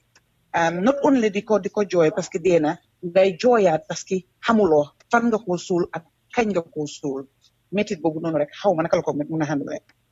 So if CD insists joxe would land be, what is the way forward? For one individual, I cannot make that decision, but then we will sit as a community, as a family, and see the way forward. I mean, take Gambia, and we believe ne deki luala, am na loi. We will just go, you understand, you said and see what's going to happen. I mean, sometimes you just cannot predict the future. But what we hope and pray, we will have access to the whole cemetery and continue to honor and remember our loved ones like any other cemetery. If you were to sit with CD in person, what will you tell him? Ya mom rek, chinik, loko wax. Dina ko njëkk a laaj ndax am na deret buy daw si yaramam and ndax feel na ndax mus naa am ku dee ci famille ku ko jegeñ because who he feels it knows it xëy na buñ ko nit fàttalee loolu yaramam dina mun a daw mu xalaat naka la fiiloon mu xam naka la famille Dominique nekk di fiil xëy na loolu rek dina ko jox a wake up call. And then Chula tontu lele loko wax next. That's about it. That's all you will tell him? By a conscience. Oh, okay. That's cool. Yeah. What would be your message? Understand that? Makla do halal. Doko muna do, doko muna saga. Okay, government bilan nga expect from ñom moving on. What would you ask the government? If you were to meet President Barrow si jamono ji mom mi nga xamne moy this man pour man li warto na ega fini because this is a land issue that is within a village, a community, and there are alcalos there within the community. After the community, you have a governor that should be responsible for the whole municipality. You know, sir, the region. You know, if all those people cannot do their job, then the agency ministry, you understand, the minister or the permanent secretary or whatever, they still cannot make a confirmed or reasonable conclusion to decide on this case. You understand? It gets to the vice president. How much because they're one. I'm sure soon you will think to egal it. I don't know. You understand? But let's see. But then poor man, my own smoke say they have all failed in their responsibilities. That's what I've seen, and that's what I will conclude. Because if you are tasked with a responsibility with an office, proper passes an office, so the young definitely aware of the young dogale, she right way be what of our pass because of a pass which means you have failed in your responsibilities, and apparently it is clearly shown that they have failed. Oh, okay. Lan moy sa last words to the Gambians in general who are listening to you or watching you. ñu bàyyi wante xel rek. this thing of diw dafa ñoo ko xejal diw dafa ñoo ko xejal papa aussi àdduna la kenn fulut ci suuf bi te kenn rotut ci asamaan bi. Gambia dafa mel ne ñëpp a fi dox dajee fii kuñ fi xool maamam am na fu mu jógee ba ñëw Gambia fii nii sanca fi ñu toog so kenn amul right pour wax ne ñun ñoo fi moom dañ leen xejal. It's not right anyway because ku nekk am nga sa mbokk outside suñ mbokk yi nekk outside recently ñu ngi jooy suñ mbokk yi deport even though America duñ citizens waaye ñu ngi leen ko mettitlu you understand especially ñu la won ne understand because of you are from a certain tribe so thus you don't belong. It hurts. It's an insult. It's a slap on the face. waaye nag nañ bàyyi wante xel li fi àdduna la nañ bàyyi wante xel parce que anyways. Jerejef, thank you very much. Appreciate na you talking to me Nene. Appreciate na ko bu baax ñu ngi metti lu li nga xamne dal na len. I mean it's definitely a very difficult one. I can only imagine to having to go through this. It's a very difficult thing and it's not fun definitely. Kepa ko munti nek tamit xamna ne di nga feel very bad if this is to happen to you. So jerejef, appreciate na you calling back. Jerejef kooku mooy Nene nga xam ne is a sister to ki nga xam ne moo génn àdduna di Dominic ci suñ Manjago broda bi tay yëpp ñu ngi gis social media people are talking. We've been on air for a minute right now duñ def dara du ñu continuer tënka show bi. Of course gis ngeen ne lii lu yàgga la lu yàgga xew la dafa mel ni Kola bi mu ngi si line bi ba tey di hello Kola. Wow. No, I don't want to limo summarize rek. Limo wax nonu. We cannot see anything where Jame as an individual play a part in this incident from Limwa.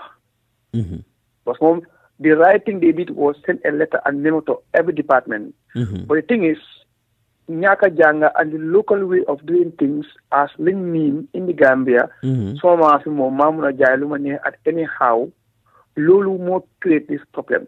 There was no system of selling and tracking where what is what. Because Teji, that area council or the Minister of Lands only have a map of where a cemetery is and where should be a house. The same incident more happened in the Visa land, being a use them here. These things, neither is a local one, but more the uncivilized one. But that's the other one is happening more than the sale of land to these estate developers. The land jam, Mantaji, smart sit, Dulam Gambia, Dulam Gambia. Because of Johanningo.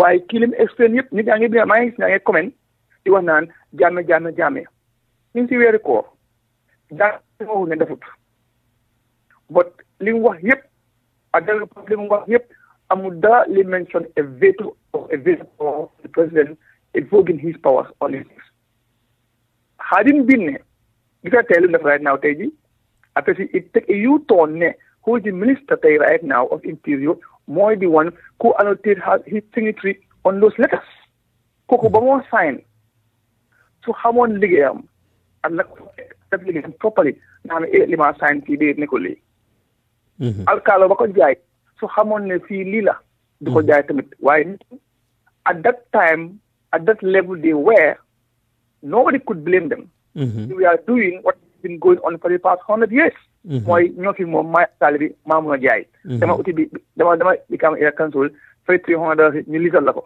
mu jeex takk because anybody could steal any house and land and sell and go and get a lease because soo eggee da ngaa dugg rek nga am ko rek mu jeex takk so affaire yi jaay land bu baax Gambia is 80% chance ne bi nga dina moomu loo ko am na kooko bokkal yëpp lu ko waral mooy the system in place of selling and accounting for lands was wrong and the local government people they have a lot to do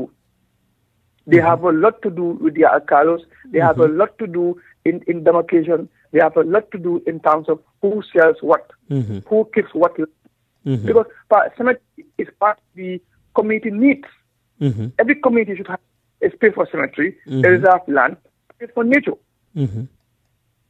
so lii nii lañu war a xam c'est que dina Gambia change na let the people change along with the change dañ change plan am freedom am suñu boppa ku nekk free nga mën a dund nga mën a def sa extraordinary life loolu tamit na ko dina mel but xeexi laan ya ñu ko fi defoon ñëpp tey kenn diggaatu leen yàlla moom suufam wax naa ko fi te affaire yi xëccoo ngiyu booy man de man si bi xamoon nu ma dëkk islam bi waa jaaxal na ma man de maa ngi ko advice te yéen pas di media nañ ko ñaan advice ko ne ko bu mu topp xol bu mu topp ñu ko jay Facebook bu mu topp ñu ko jay naan yow soose nga ñu la fi nekkal moom kenn mu ta yëngal di whole world di ko jikk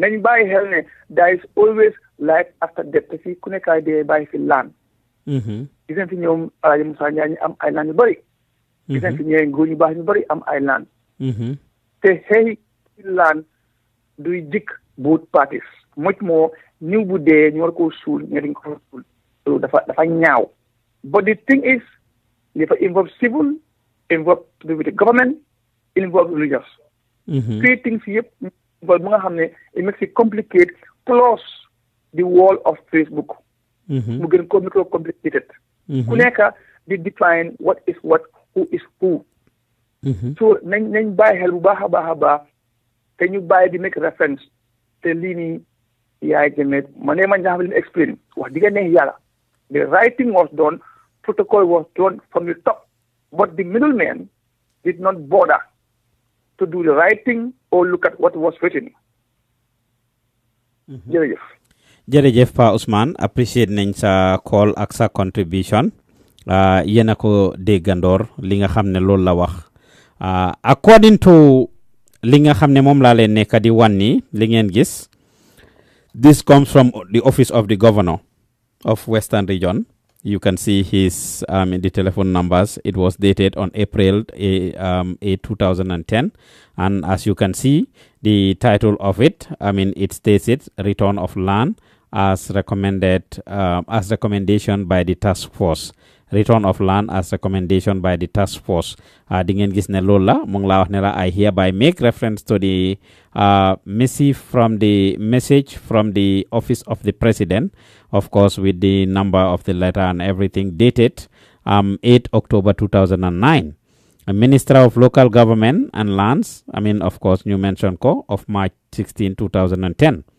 Instructions are that you are requested to return all the farmlands owned by the Manjagos as recommended by the task force on or before the 16th of April 2010. As the authorities are aware of the fact that certain people are rushing to tamper with the areas in dispute unlawfully. I strongly advise such people to desist from such actions with immediate effect. In short, bear in mind that any attempt to resist the instructions would be seen as faulting authorities, meaning legal measures would be taken against those people. Of course, Lamin Sane, Mokoli, copied to the Permanent Secretary, Office of the President, to the Secretary General, Astafura, Office of the President, the Secretary, Minister of Local Government and Land, Permanent Secretary, Minister of Local Government and Land, Permanent Secretary, Minister of Interior, Inspector General of Police, Director of the NIA, Police Commissioner, Western Region, and of course the Paramount Chief of the area. As you can see, I mean, these are the people they were living, and it was from the office of the governor. And Lamin Sane signed it on behalf of the governor.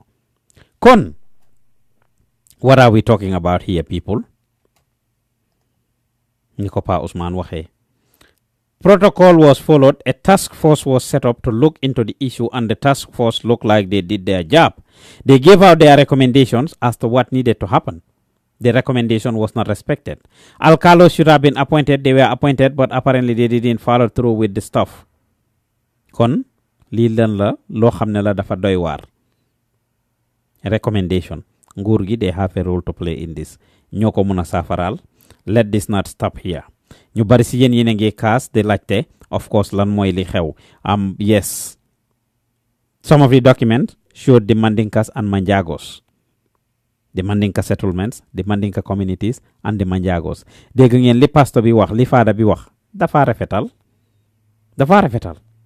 Waaye suñ demee ba ay lipin leen wax ne yéen da ngeen ñëw, loolu daf ko naxari ci biir xelam.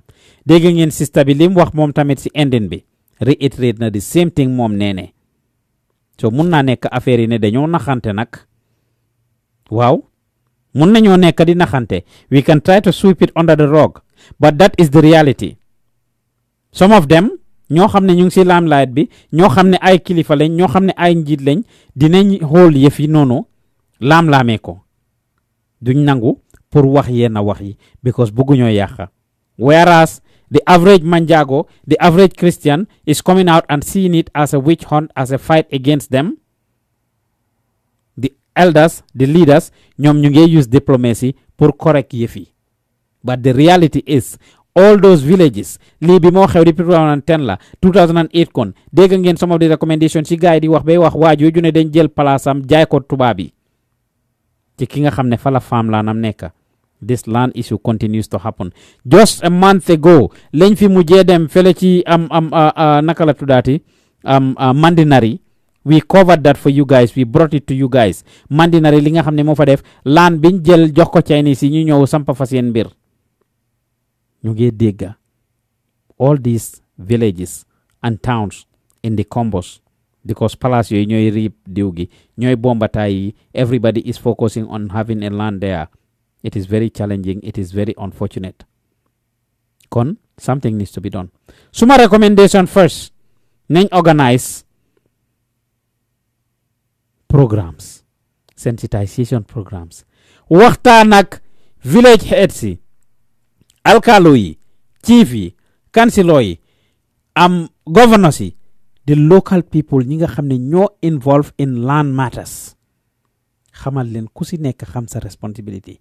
Ñu xam the chain of communication. Because they sell land sometimes benn yoon, ñaari yoon, ñetti yoon to 3 different people. Ñu xam ne kat because sa mama moomoon land bi, it doesn't belong to you. Jamono yooyu dafa passé. Yes, if you have the legal documents to show ne yaa ko moomoon si jamono jooju yaa ko moom. Waaye ku amut any legal document taxawloo fen nga taxawut. These are things yoo xam ne dañ ko war a bàyyi xel. You organize a workshop, organize a seminar, organize a forum, an ongoing session boo xam ne dañoo educate ñii constantly di leen fàttali di leen xamal lan mooy seen responsibility. Xamal leen lu leen luwaa may ak lu leen luwaa mayut. Xamal leen seen liggéey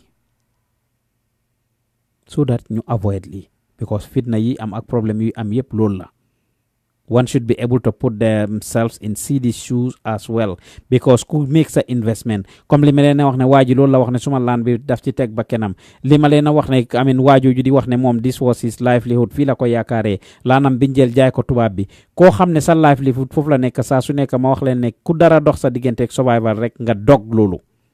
Any barrier between you and your survival, you will break that barrier just to be able to survive. Doomi adama noonu la mel ku nekk ak li important si yow nag ñiy jaay laan yi problème bi foofu la nekk. They need to be reorientated. They need to be reminded and taught. Kon nañ leen bàyyi suñ xel bu baax a baax a baax yi nga xam ne ñu ngi go on. I show you guys documentation which showed Manjagos and Mandinkas. Ñu dégg gaay liñ wax. So we can be in denial. This thing is not only about Saidi Baromi. Saidi is just one person. His land is just one plot. The issue is bigger than Saidi. Sidi Konrada, astaghfirullah. Sidi Baro. The issue is bigger than him. Unless and until we respect that fact, unless and until we recognize that fact, we'll be making a mistake to call it a Sidi and the Manjagos. Through this particular one, this particular incident, mom la concern why dégg ngeen sister bi wax ko ñeneen ñi njëkk a dee ci community boobu. They are probably not related to this family. ñoom ñëpp ay Manjago lañ but they are not related. So people are dying. People are affected. And something needs to be done and should be done forthwith. Gambians yi nañ leen bàyyi suñ xel. Sooy wecce wuñ suñ dëkk du dem fen. You can continue to critique. But we need to stop putting stuff under the rug, under the carpet. Dañ war a bàyyi mara gi ak lamiso gi. Dañ war a start. They call a spade a spade. This is a whole community thing. It's going to affect the clans. Because Manjago mun nañoo mer and take the law into their hands. We have seen people from other communities take the law into their hands.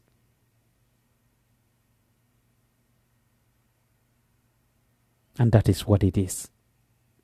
Ci biir week bi dinañ try pour jokku Sidi, dinañ try pour jokku the member families in Gunjur, including the alcalos and them. We will try to get you all of these reactions. The notice was short. We tried to get some of these things and we couldn't, and it's very important. Hello, caller.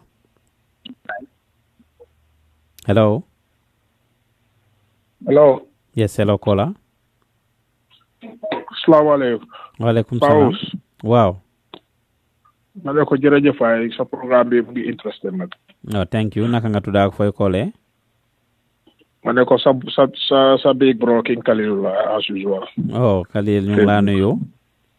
Nakam na, I'm fine, thanks. Sant Yàlla ben bari. Dan nga bëgg a contribute? Yeah, man lu ndaw laa bëgg a benn point laa bëgg a raise, benn very important point. Xam naa ma ne ko wax ji moom na moom waaye tamit nit ñaa ngi fail ñu ngi faate tamit ku jaay laan bi Sidi. You know, man dama foog ni kooku tamit ku heartless la, you know. Mr. Jabang. Because yeah, ku ko mun di jaay laan bi daal kooku du ñekk xamoon na ne foofu mu ngi am graveyard. Su dee ñu ngi oote ne lu Manjago yi commune bi lu ñu oote ne am na. Seen nit ñi ñu ngi leen fa bere depuis from the for the last 50 years. Then kooku war na xam ne obviously ne foofu was a graveyard. Why muy war a jël loolu noonu di ko jaay to start with. You know, point bii la nit ñi nekkuñ di wax tamit, you know, so ma ne xaaral ma raise loolu noonu because it's very important nit ñi war a ñoo seet foofu noonu. It is. Because waa jooju noonu man dama in my own opinion su dee xamoon na loolu then he must be very heartless. You know, why? Man, that's the only point. Why, you know, carry on, brother. Thank you. Jërëjëf. Jërëjëf King rafetlu nañ sa call bu baax a baax. Mr. Jabang lañ wax ne moo jaay Sidi land bi. We are making every effort to get hold of these people. Comme ni ma leen ko waxee, in Gambia, information is very difficult to have. Reaching people is very hard, but we are doing everything possible to get the connections, to get the contacts, to get these people so that we can talk to them. Our role is to report and you guys decide. It was easy to contact the Christian side. Of course, they fell being victims. anytime somebody feels they are the victims, for the most part, they are accessible, they are readily available and willing to talk. The other side, unfortunately, is usually hard, but we are doing everything possible to get hold of them. So, Mr. Jabang, Nepaos, please stop it. This is getting ridiculous. Will you get the other side of the story? So, if any of you has Mr. Jabang's contact, please kindly provide us with it. Like I said, Sibir Wigby, starting tomorrow, we will try to head to Gunjur to go look into this issue, to go have physical interviews with the people of Gunjur, including the Alcalo. Ñi nga xamne am nañu hand in this. Dégg ngeen allegation ci wax ne task force bi recommend on na pour ñu jox gaay Alcalo ship ñom Christians yi ak Manjago yi ñu am seen on Alcalo bopa why by name la rek nothing is done about it. It's very important ñu bàyyi xel gaay seen plight ak what they are claiming and what they are saying. Su ko defee ñu mëna move forward. This is a very delicate issue.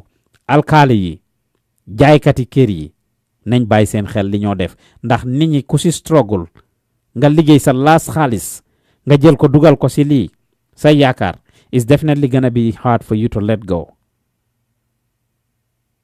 Te nit kuy jënda yi tamit nga bàyyi xel comme Sidi bi moo jënda su doon gis na foofu ay cemetery wax dëgganee xelam mu war a mun a bàyyi xelam. Comme ni ma leen ko waxee rek suma laan bi man ku ko jënd ñëw na gis li ma fa bil bot mu ñëw instead of mu laajte kis-kisi gestu mu dem yokka si di bil moom bil di ni boppam. So jëndakat yi tamit nañ bàyyi xel yu mel nii ñun ñuy jënda nañ bàyyi xel lu mel nii. We need to reform the country. Suñ système si yu bari yu ñoo def dañ war a wecci niñ koy doxalee. Jamono dafa nekk di dox. Nit ne la may naa la laan rek may naa la pàkkate joxut la kayit bul ci dugga ñun ñëpp war nañoo get to the point. Laan bi ñoo wax ni I insisted and refused to build anything on there because dem naa be bugga lifin bi maa dem di peek foofu noonu bi maa dem di fa build benn néeg boobu. Of course the land saga started ñi ko bàyyi xel ci jamono jooju between Makumbaya ak Babylon, and I decided to hold on. I insisted that I must have to lease this land first before I get to, I'm doing any development on there. Beteji, that persists. Beteji, that land dispute is there. So li dafa yàgg ci Gambia. And it is way beyond CD and the Manjago community. We can choose to want to believe that. We can choose to want to remain fofunono. We can choose to be in denial. I know it is tough. Pour ñu jël sa xeet jiñ leen dara ne ñoom la. But one rotten potato spoils the whole bag. One rotten potato spoils the whole bag. There are individuals who feel they have been victimized by the Mandinka society and is left. I know it is hard. Suñ toogee ne Olof yaa def nangam, Séeréer yaa def nangam, Fana yaa def nangam, wala ci lépp loo xam ne dama si bokka wala Gambian yaa def nangam wala Muslim yaa def nangam te fekka bokkuma si daf maa naxari. So I can feel the pain of some of our Mandinka brothers and sisters. But the reality is there are some amongst us that are propelling this. There are some among us that are championing this. So this is not about CD and the Manjagos anymore. You've heard the pastor himself said, the Kabilos, and Kabilo in itself is a Mandinka word, and the leaders of these Kabilos, the elders of these Kabilos, the members of these Kabilos, looking at them and telling them ne yen da ngeen ñëw pastor bi wax na ko nene wax na ko dañoo rafetal. So buñ ko sweep under the rug. Let's do something about it. It's very important that we act, and we act now. The documents that I showed you guys showed Mandinkas and Manjagos. The law hamne dama ko create. The documents I showed you guys showed the Mandinkas and the Manjagos. This is an ongoing thing. This is something that has been going on for a long time. Te law hamne la dañ ko wara bàyyi xel. It's in Combo South. Dégg ngeen li gaay wax Combo South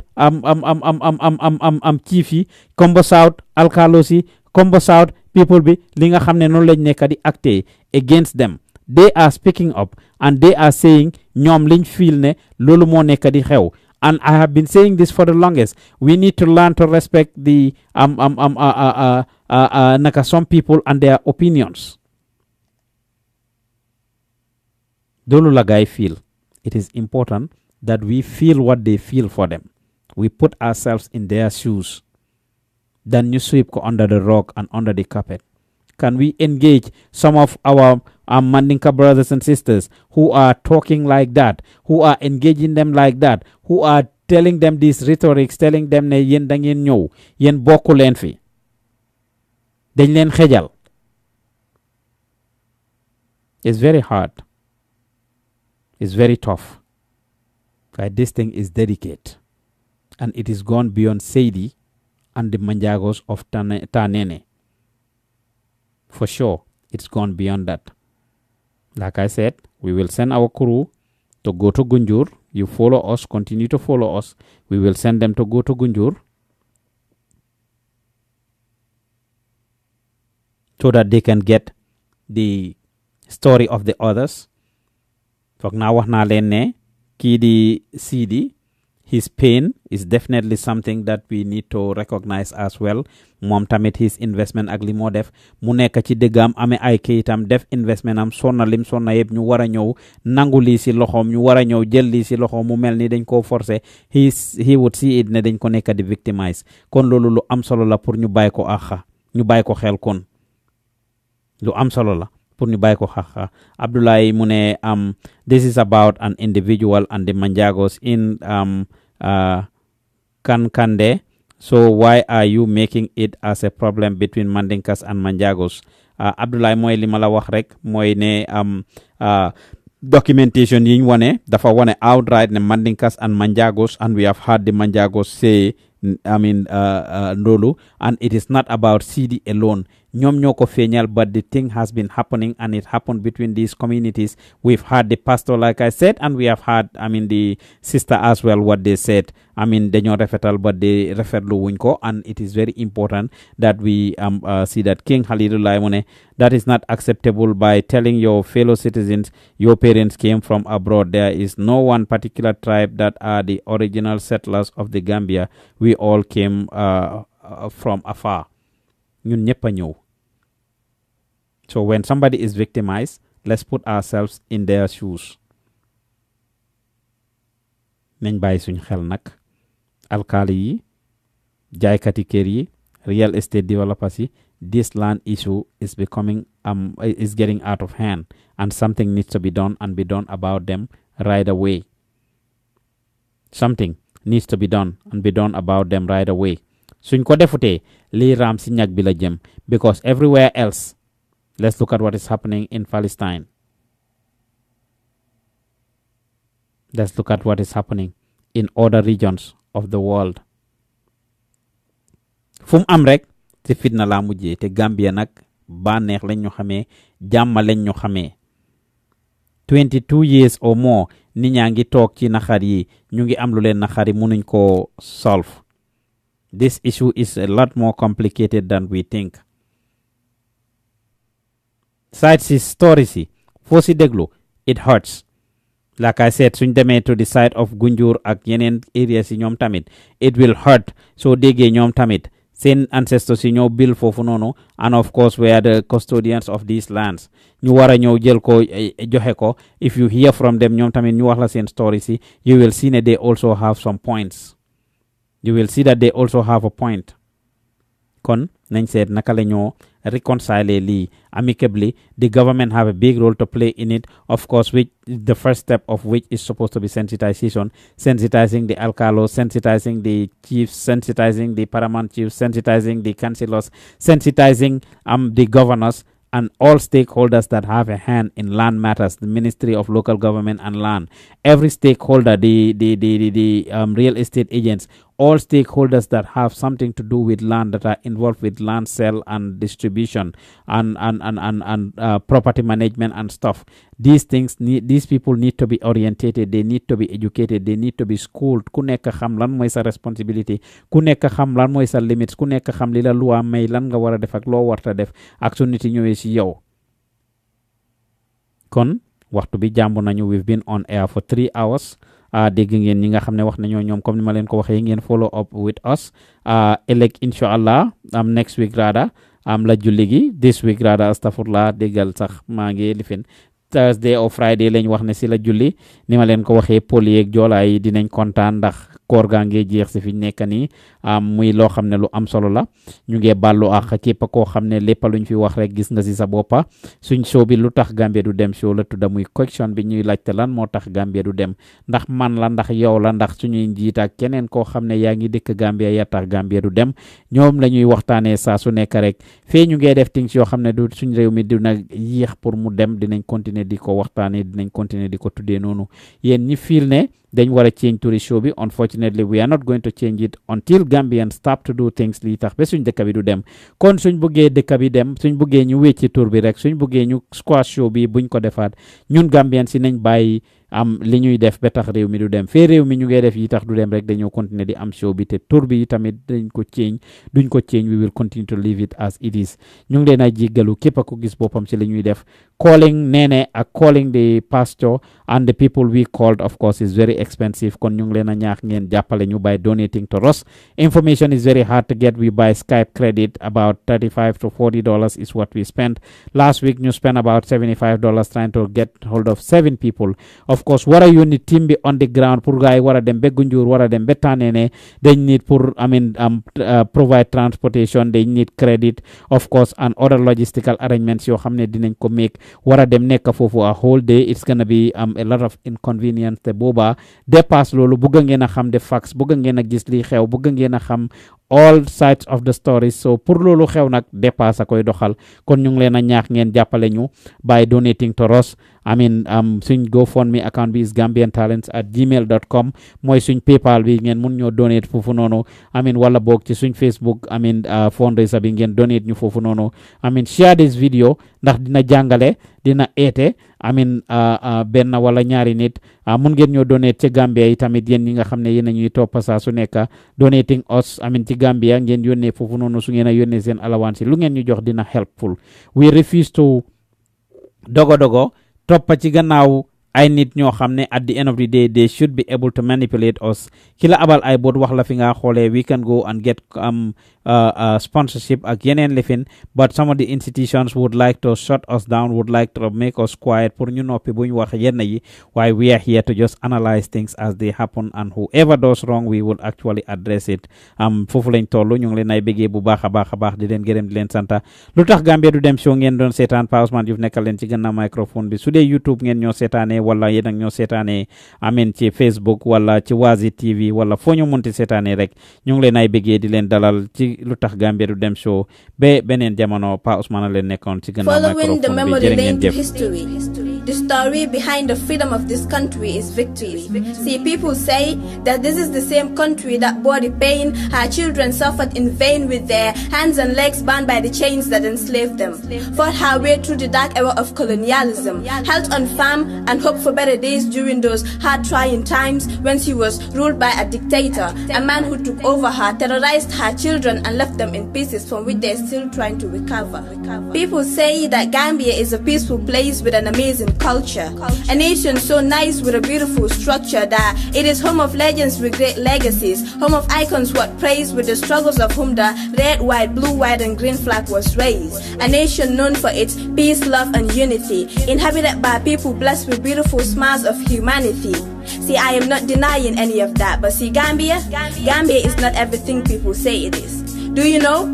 Do you know that in the Gambia, corruption resides in the hearts of leaders? A place where politicians have plastic smiles fixed on their fake faces, other sweet words, and trick people into believing they're nation builders. Instead, they're actors and two-faced cheaters. The majority of the young people in the Gambia are currently unemployed, even though they have the results, the degrees, the masters, and all other required papers, which is why a lot of Gambian youth embark on the risky journey of illegal migration, a journey that costs most of them their lives as they drown into that dream crushing ocean. You see, instead of figuring out solutions to this problem, everybody is busy pointing fingers. The young people blaming the government for not creating employment opportunities, for not giving them a chance to prove their capabilities, and the government blaming the young people for their lack of diligence. See, Gambia being this boy Bujanga by high school and all of a sudden drops out because he can no longer cope with the school system which he believes is too tough.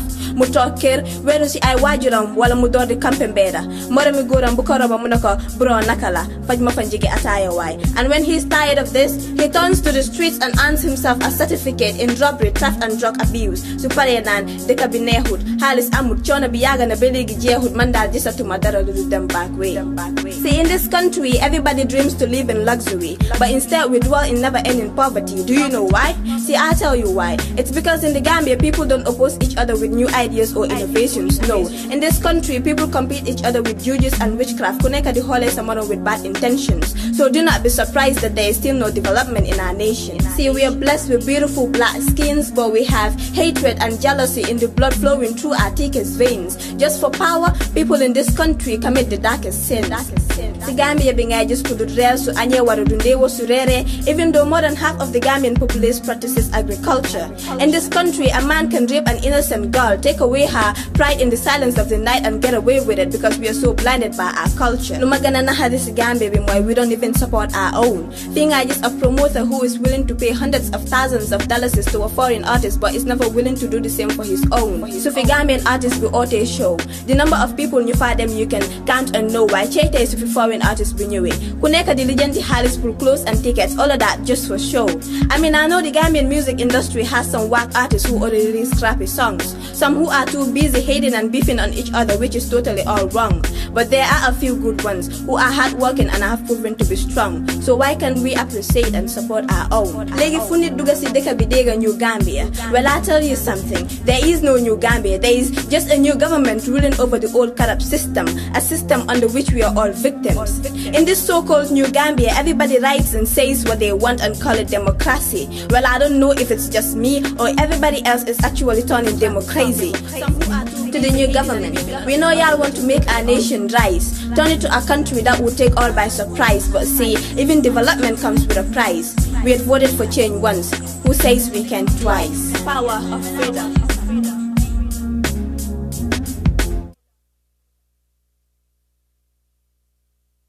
Following the memory lane to history, the story behind the freedom of this country is victory. See, people say that this is the same country that Gambian talents radio. Lutakh Gambia to them. Show.